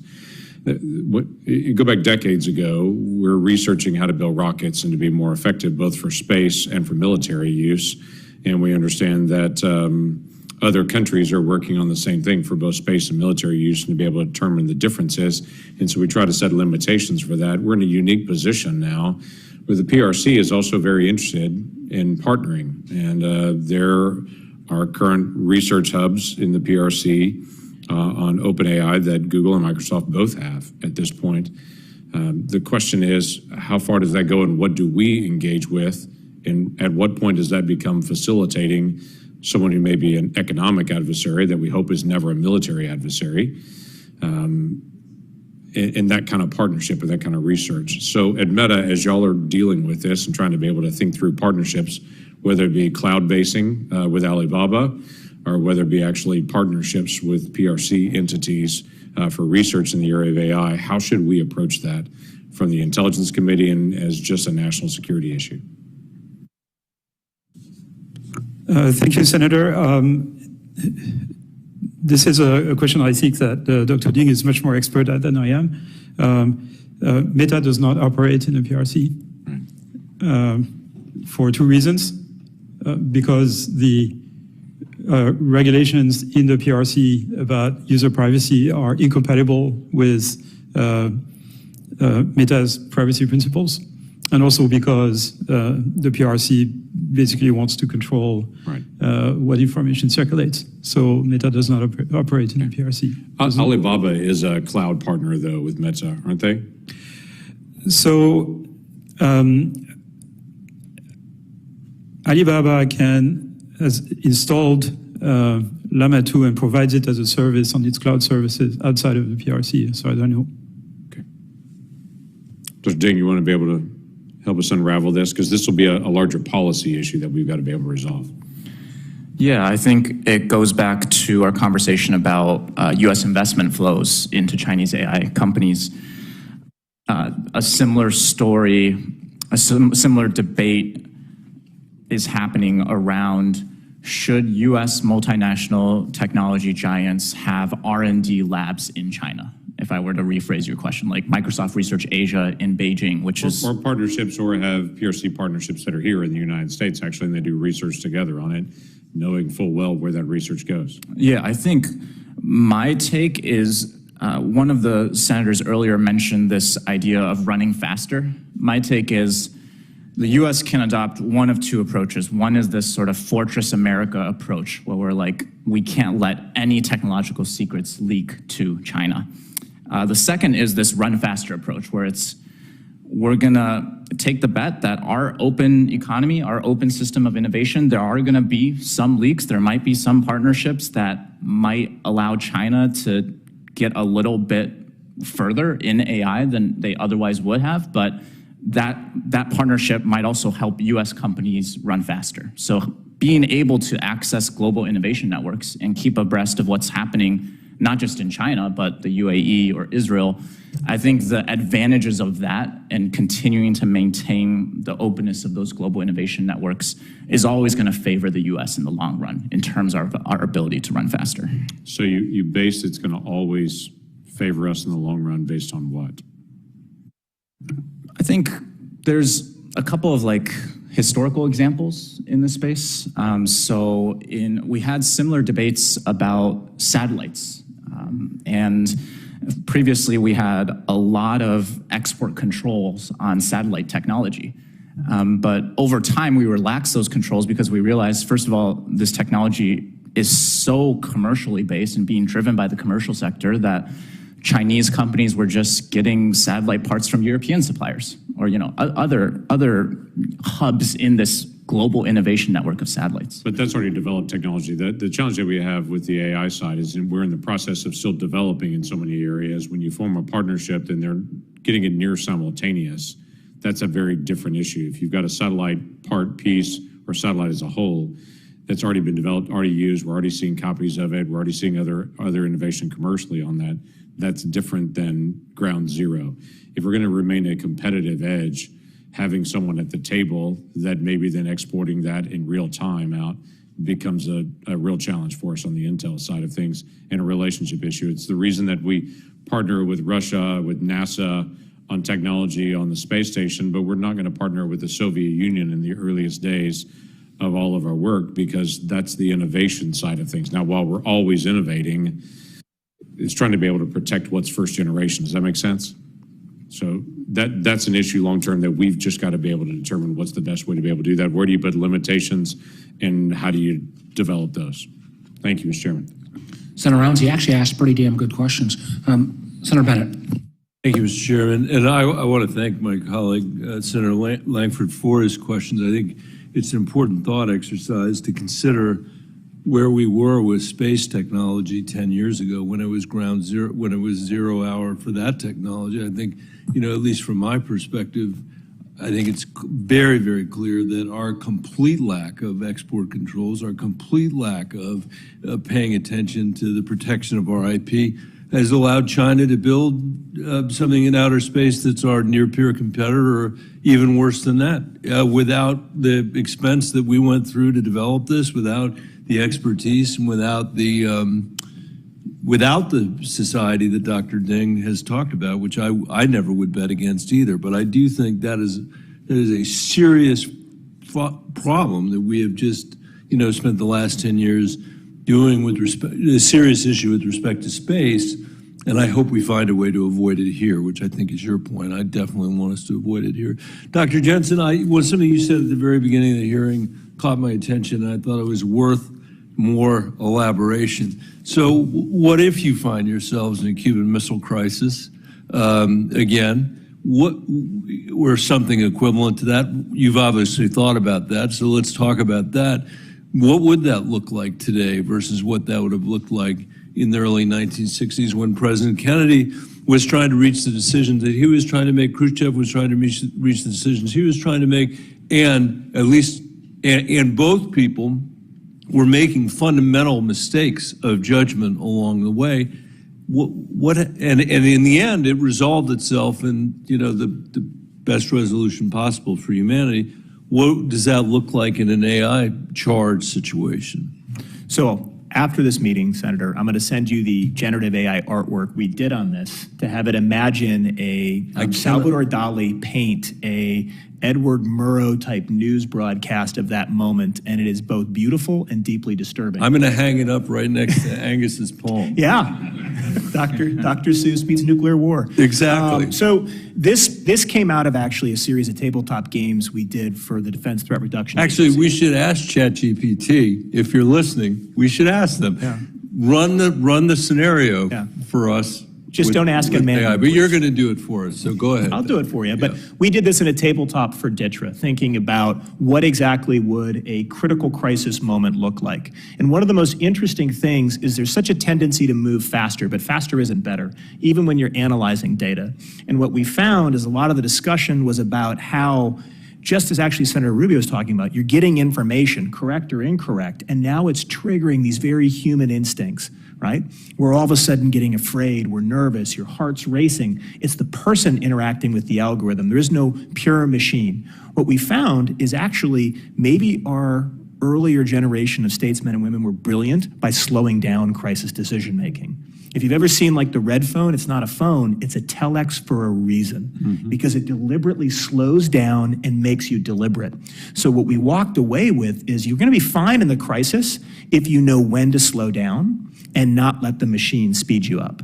Now, how do we get there? Again, this is why at CSIS and the Futures Lab and the ISP program, we are running tons of tabletop. Actually, I've seen some staffers here. We invite congressional staffers out because if we don't actually think about those moments now, in a very human sense, this isn't necessarily fine-tuning the algorithm, it's those interactions. How about if you had to replay kind of on a day-to-day basis the decisions that were made about our nuclear arsenal or the Soviet Union's nuclear arsenal. Have you guys thought about that at all? What that would look like? Sure. And so at the Office of Net Assessment in the late 70s, early 80s, when they funded the RAND RAS program, where they used old school expert system AI to actually do large-scale modeling of what strategic competition looked like, the military balance, and actually to fight entire simulated campaigns. So what Senator Cornyn is saying is true. We've been experimenting with variations of the science of the artificial. Intelligence isn't quite there for generations. And I think we'll continue to do so because ultimately crisis decision-making is about people, it's about politics, and it's about emotion even more than the models in front of you. I think one of the, just if I could lay on one more, not another question, just an observation, Mr. Chairman, before I stop. We've had this discussion today about a race in effect, and can we win the race, or is China going to win the race?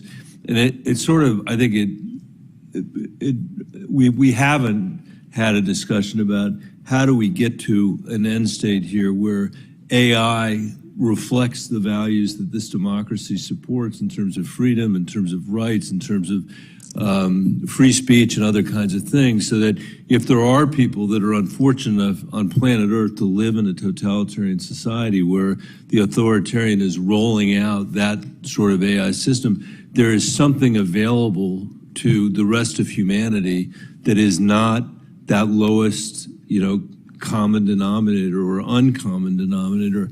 I don't know the answer to that, but I suspect that has a lot less to do with some sort of race with China than ensuring that as we think about the implementation here, we're doing it in a way that actually is true to those core values that we have. And that, among other things, is going to look a lot different than the rollout of social media over the last 15 years or so, as you said at the outset of this hearing.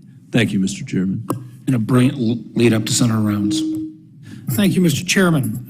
Listening to Senator King's poem, I wondered if it was a hallucination on the part of ChatGPT at that point as they kindly talked about our committee, and I'm wondering if it would have been a different poem if it would have been a House member requesting that type of a message on a Senate committee.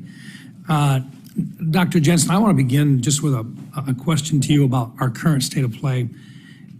Loitering munitions. I'm thinking back to the Nagorno-Karabakh war between Armenia and Azerbaijan, September of 2020.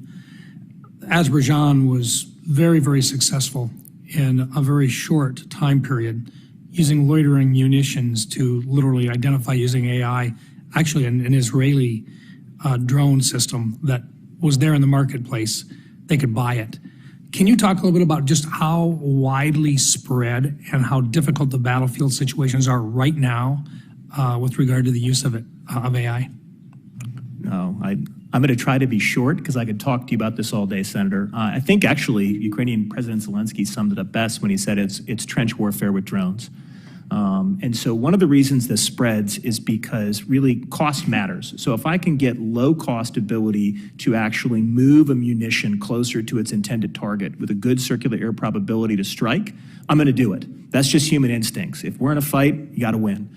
And why I think you're going to see something really interesting on the horizon and why we need to get our house order in the United States is that the only way to make that work is if you allow people to actually tailor their model from the bottom up. You've actually seen this in Ukraine where nonprofits and tech workers have been able to actually train imagery recognition on the fly.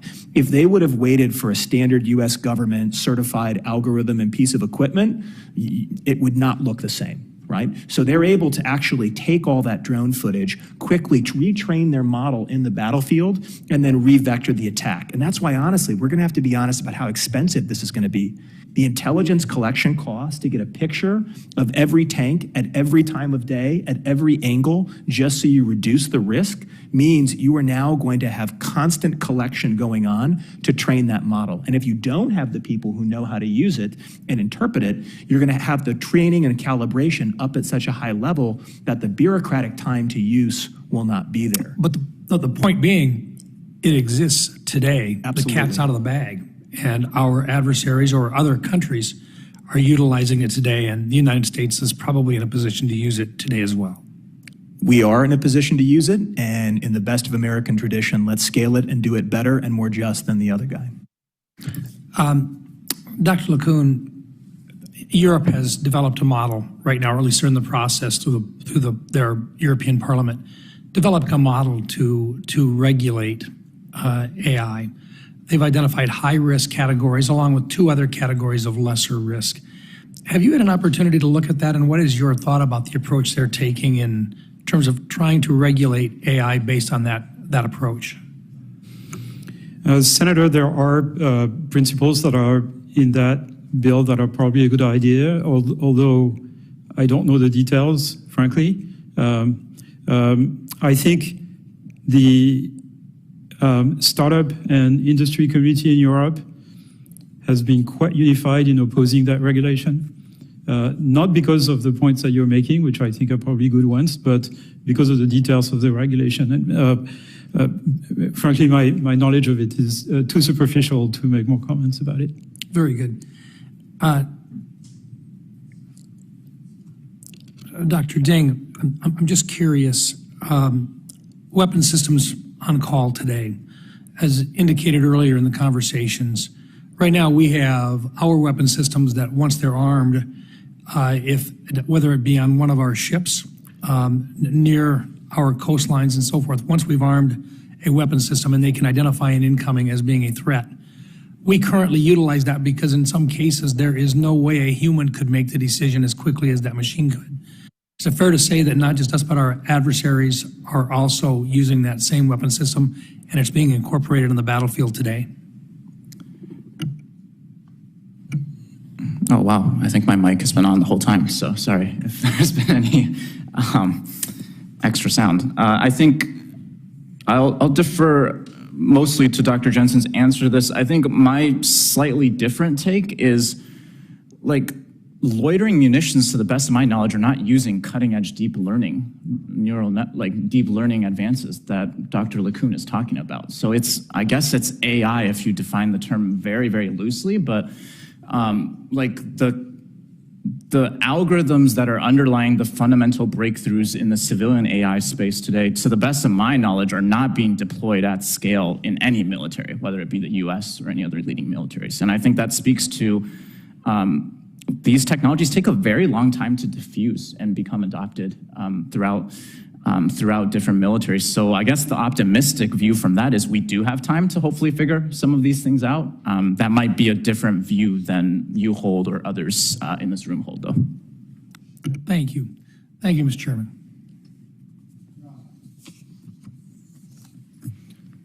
Thank you, Mr. Chairman, and thank you to the panel. So, Dr. Ding, as I understand the argument you're making, and it's a compelling one, the U.S. has an advantage because of the structure of our market economy and our R&D enterprise, that this technology can be diffused, adopted across sectors more rapidly, enabling us to realize productivity gains more rapidly and so on. I guess a question for you is it about maximizing the rate of diffusion in your terms, or is it about achieving the optimal rate of diffusion, and what's the difference between those two?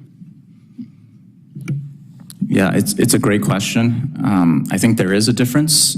I can imagine a world where a country diffuses a technology very quickly in the initial years, maybe a technology that's unsafe or harmful, and sort of then there's a backlash to that technology, so it doesn't reach that optimal state or that optimal level of diffusion that you're talking about in the long run. So for me, when we're having discussions about AI regulations, oftentimes it's framed as regulation will hamper diffusion.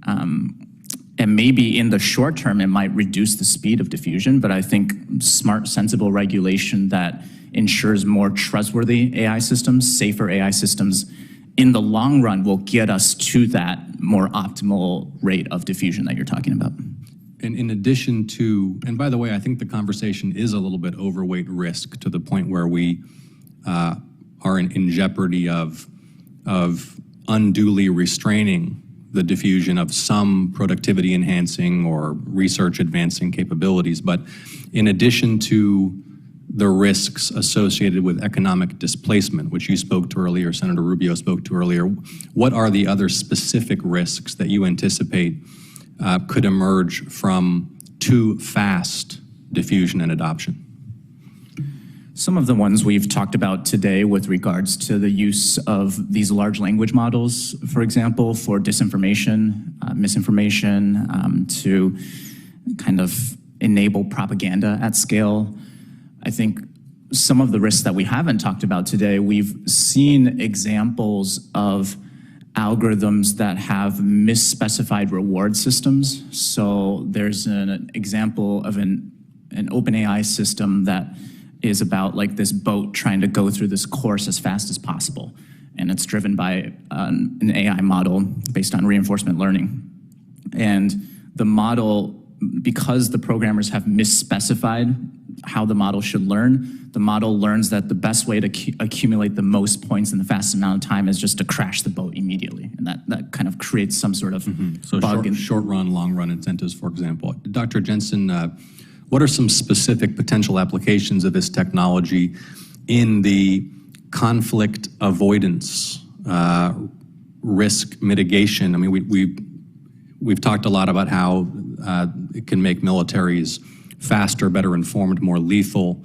What are the applications that are applicable in the institutional structures analogous to the red phone, the hotline, or the now moribund UN Security Council, or the kinds of verification regimes that were in place around the Test Ban Treaty and so on? Open skies. Yeah, before we get to that harder intelligence problem set, I mean, I know that you have an interest in human rights in this as well. So think about what a peacekeeping mission would look like if I could actually tailor my messages when I'm doing key leader engagements and meeting with different stakeholders. I think that first, at that most basic level, it's not just, the best wars you win are the ones that you never fight without ceding the advantage. And usually that requires a degree of actually managing crises all over the world. So I think there's actually a whole way we could use those in peace building and development as well. When we go to the harder target sets you're talking about, which deal with hard target problems where an adversary is deliberately hiding something, so I'm using open skies, you can see me looking, but we're playing this kind of compliance game. I have to expend energy to hide. I think there'll be very clever ways of building models that simulate some of that or even help you analyze some of the data. But again, I would even be okay if we could have the simple models Dr. Ding is talking about. I would be okay if we could even just have some basic imagery recognition and accelerate it faster than we currently have.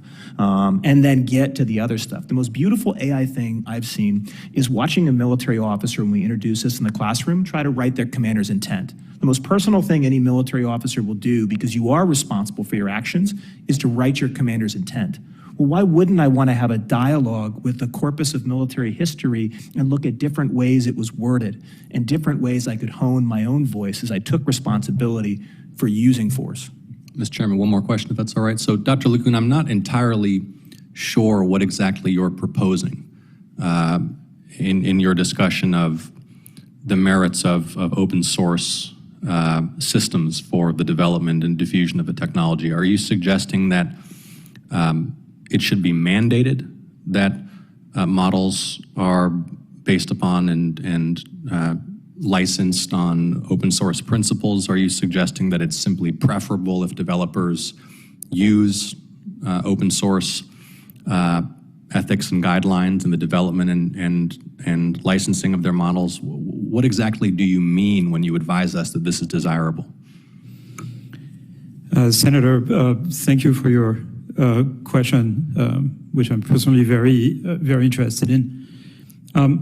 I think it should certainly not be mandated. It should not be regulated out of existence. There are people who are arguing that AI technology, particularly in the future, will be too dangerous to be accessible. And what I'm arguing for, personally and also Meta as a policy, is, on the contrary, the way to make the technology safe is to actually make it open, at least the basic technology, not the products that are built on top of it, to ensure American leadership, because this is the only way we know to promote progress as fast as we can and stay ahead of our competitors. So that's the first point.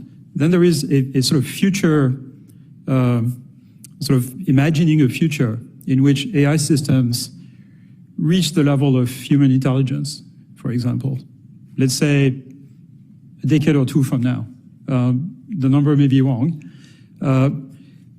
every one of our interactions with the digital world will be mediated by an AI system.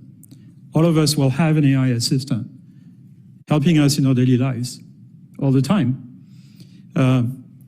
You're familiar with the situation because you have staff working for you. So this would be like having a staff of artificial people, basically, who are smarter than you, possibly.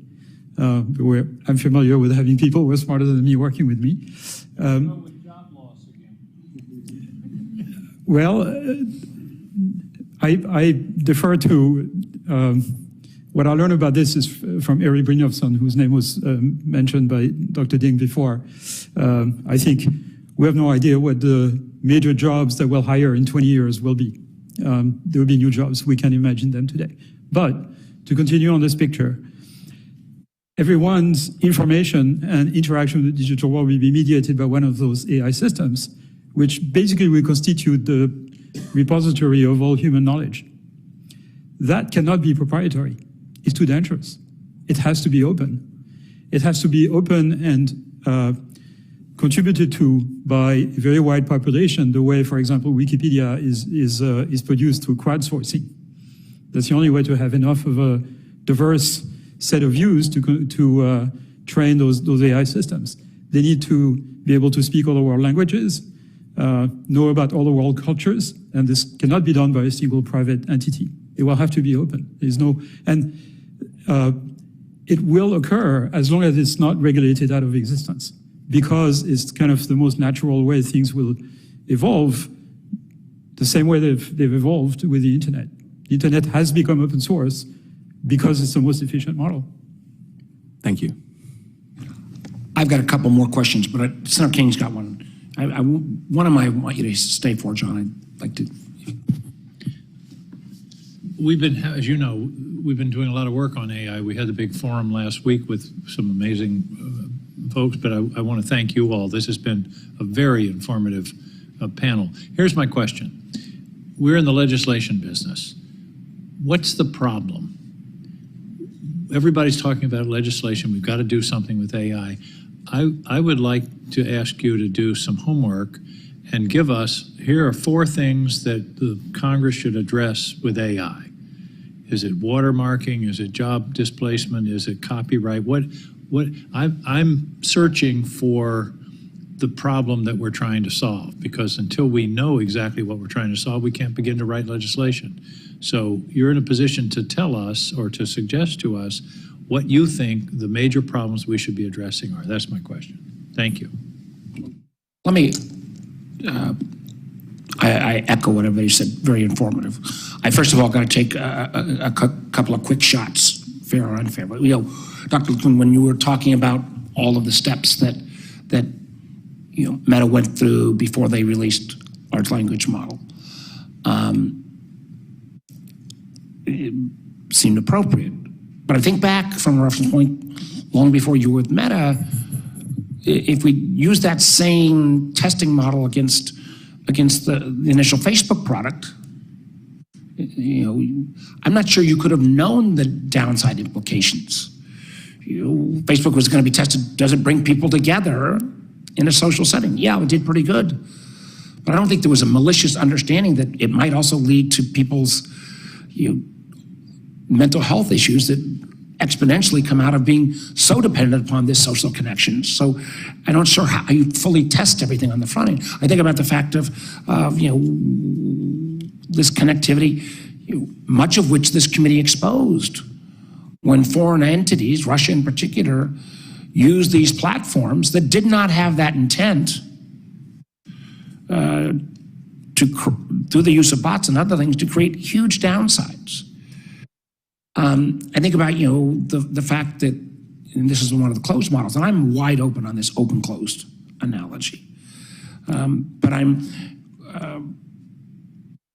really concerned that we've already seen, you know, say with ChatGPT, that with very little push and pull, all of the guardrails and protections that were put in place didn't stand the test, and you were very quickly starting to have the ChatGPT model give out answers that were way beyond its scope. Now, that in a sense would be, I would argue, a reason for open, because you have much more of the testing with the white hat hackers and so forth.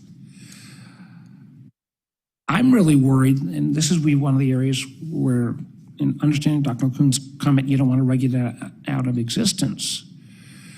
But do we really want to trust that the risk-benefit analysis should only be done by the vendors, who may or may not have the same long-term societal goals that's part of our responsibility? And the thing that I think, I'm not sure people fully appreciated Dr. Ding's comment, which I've been taught about by much smarter people than me, on the boat example, which you were programming, the programmer's goal was to create a tool that could show how this boat could destroy as many bad guys as possible.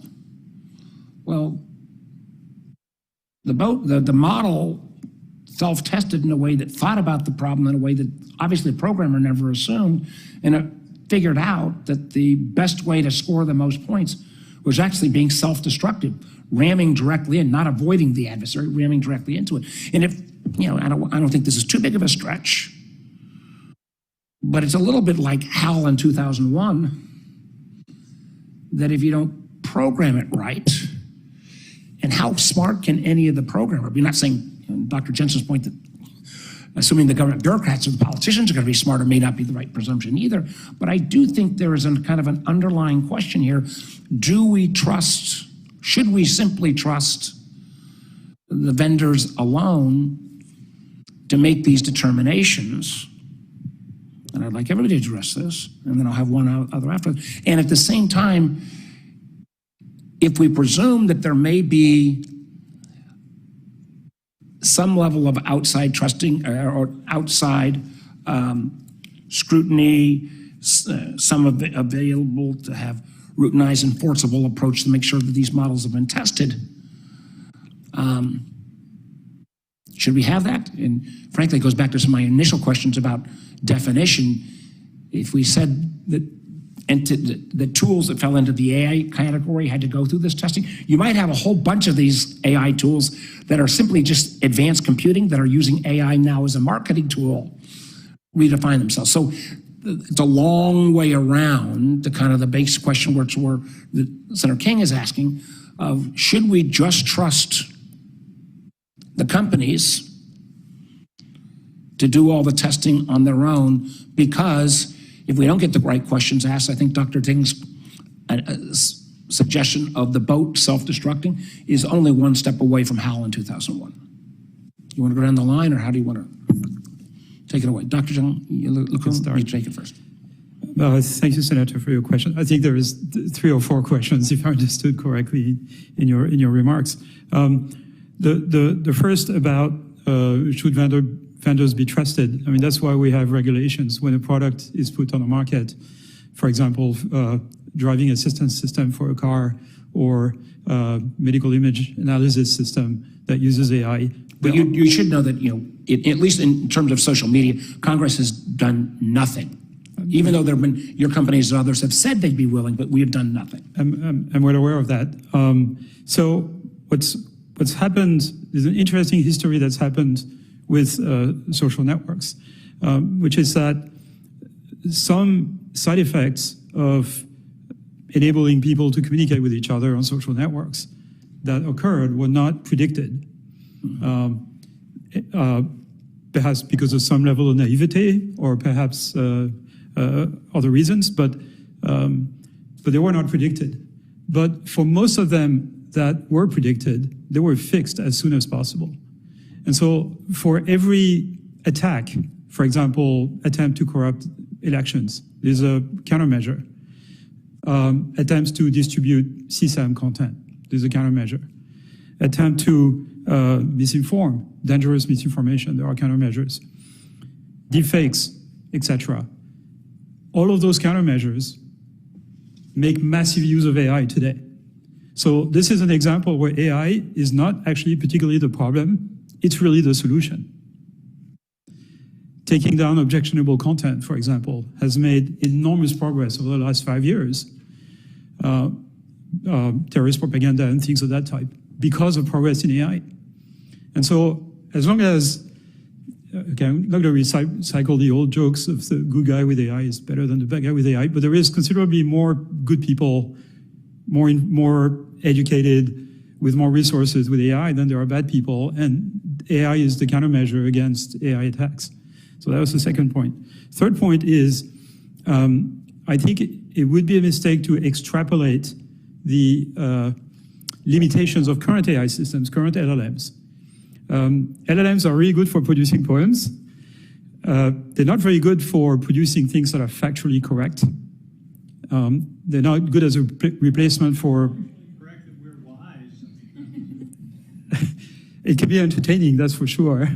But factually correct is different. So in fact, I don't think current AI technology, LLMs in particular, could be used for the kind of applications that Dr. Jensen was talking about, because it's just too unreliable at this time.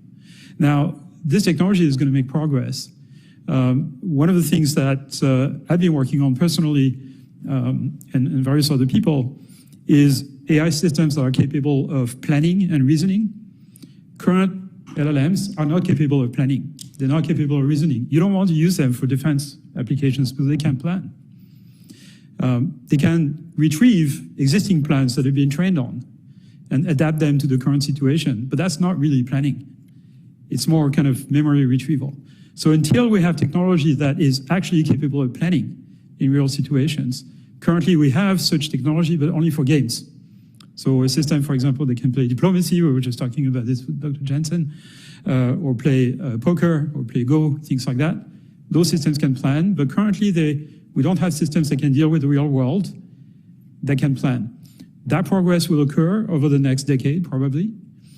I've been calling this objective-driven AI. So this is AI systems that do not just produce one word after the other, like LLM, but AI systems that plan their answers so that it satisfies a number of constraints and guardrails.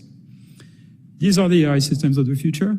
They're going to be very different from the ones that currently exist. They're going to be more controllable, more secure, more useful, smarter. I can't tell you exactly when they will appear. That's the topic of research. Well, let me make sure, because I got one other, but I want to hear from Dr. Jensen and Dr. Ding, because I think Dr. LeCun said, well, maybe you got to have some pre-clearance, but I think you're still more saying leave it to the enterprises to decide, not. So I think this is the first major disagreement we had amongst my new friend. I think a lot of people underestimate how important knowledge retrieval is and a dialogue in actual military planning. Because so much of good military planning, and I'd say this is a good thing about good intelligence analysis too, is that creative spark and how you're able to start thinking about defining the problem, right? If I had enough time, I mean, the whole point is defining a problem in a way that it lends itself solution to be transparent. So don't discount even just basic LLMs can augment some very critical parts of military planning right now before we get to higher order reasoning.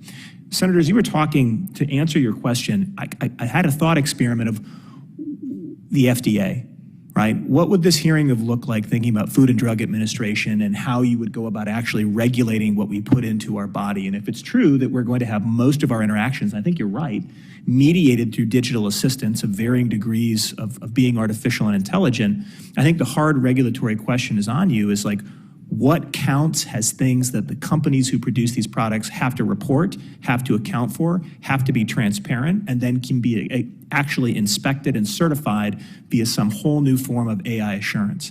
And I think it's going to take, sadly, a generation at least to work out that balance of what actually is reported, how you study it, what that looks like. But the analogy I come back to is the FDA. And it's going to be just as important as that, frankly. And Dr. Ding, and I should make clear, I was reminded by my guys, your boat analogy was about a boat race, not about one boat taking out the other. But I think the premise, again, that if you didn't ask the right question, the boat took an action that none of the original programmer would have thought, that not winning the race but crashing the boat was a way to score more points. Yeah, I think I don't think we should expect vendors to be the sole solution to regulating and ensuring safe and robust AI systems. I think even if there are like more good guys or good people, oftentimes the boat example is an example of everybody was trying to do the right thing, but you still had these accidents that can occur. I think I would cite sort of my former colleague at the Center for the Governance of AI, Toby Shevlin. He wrote a lot about sort of structured access to very powerful AI models. He now works at DeepMind, one of the other leading AI labs. And he was proposing ideas about how labs like Meta's AI lab could kind of open up checkpoints corresponding to earlier stages in the training of these models to allow outside researchers to study how the model's capabilities and behaviors are evolving throughout training. So obviously Meta's doing great work on that in terms of like this red teaming, all these red teaming exercises, but involving, like having ways to involve outside researchers might help check against some we of want these you. We risks. want you to take Angus's task to bear in terms of what. But let me last one. Then if John wants to jump back in, it's this question of with this tool, do we need to overweight? Because I've been spending a lot of time thinking about where is the most immediate threat coming from existing AI tools, and I would make the case that two of our institutions that are most immediately threatened are faith in our public elections and faith in our public markets. Public elections, because First Amendment, what have you, gets you more challenging to think through. But faith in our public markets, there are already laws in place about deception and manipulation of stocks. What I think to Angus's question, which is a good one, where's the problem? Well, the problem is we now have tools with AI that allows those manipulation actions to take place at an exponentially, almost unlimited volume that never before took place. Somebody had to cheat on an individual basis or manipulate on an individual basis, but the volume of things that could take place from deep fakes to product misrepresentation to false SEC claims, just the litany, because I would argue that we have to, there is an overweighted risk of AI taking something that's already wrong and doing it on steroids exponentially. And if you would agree with that, then the question is, does it need a new law? Does it need a lower standard of proof because the damage could be so great? Is it a higher penalty? Am I going at least directionally the right way? Now we'll do it in reverse order this time. We'll do Dr. Ding and back up the row, and then I'll turn it back over to John if you want. Yeah, I think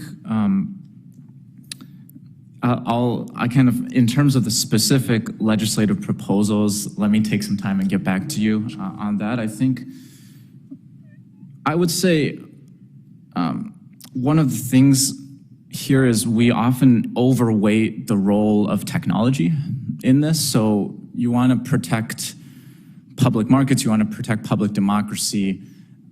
Should we spend all the time thinking about how AI is going to impose risks on all these different things, or should we think about just overall procedures or policies that would incentivize and create a more robust and trustworthy media system that would then be able to fact-check any sort of AI-generated false information?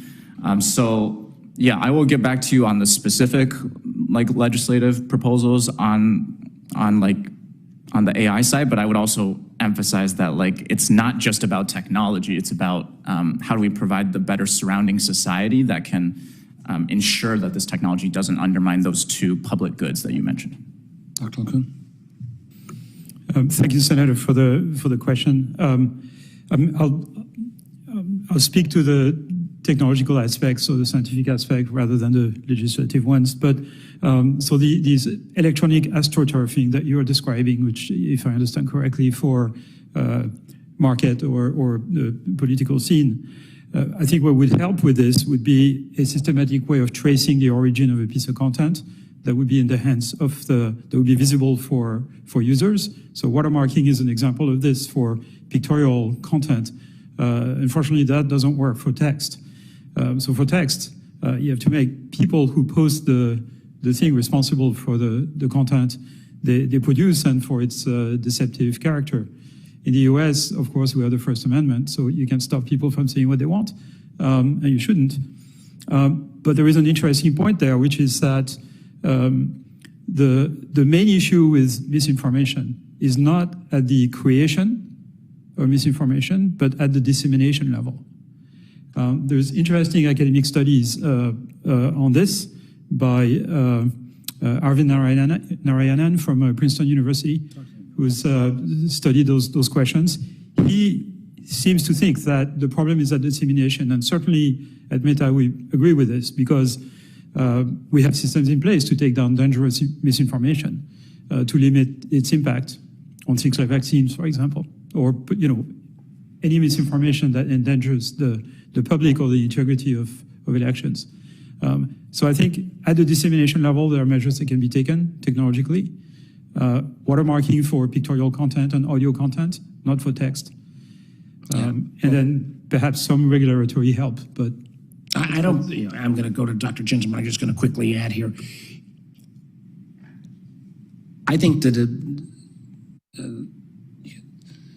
the tool itself, the distribution of the tool, I understand, but at some point, we think we have to think about whether the tool, the world decided that the use of chemical gas was going to carry a bigger penalty than shooting somebody. Both ways you're going to be dead. And do we need to overweight the risk because somebody giving a false tip could manipulate the market, but the volume of tools that could be used to mess with the market using these AI tools seems to me to be of a, this analogy probably doesn't work, but the gas versus bullets.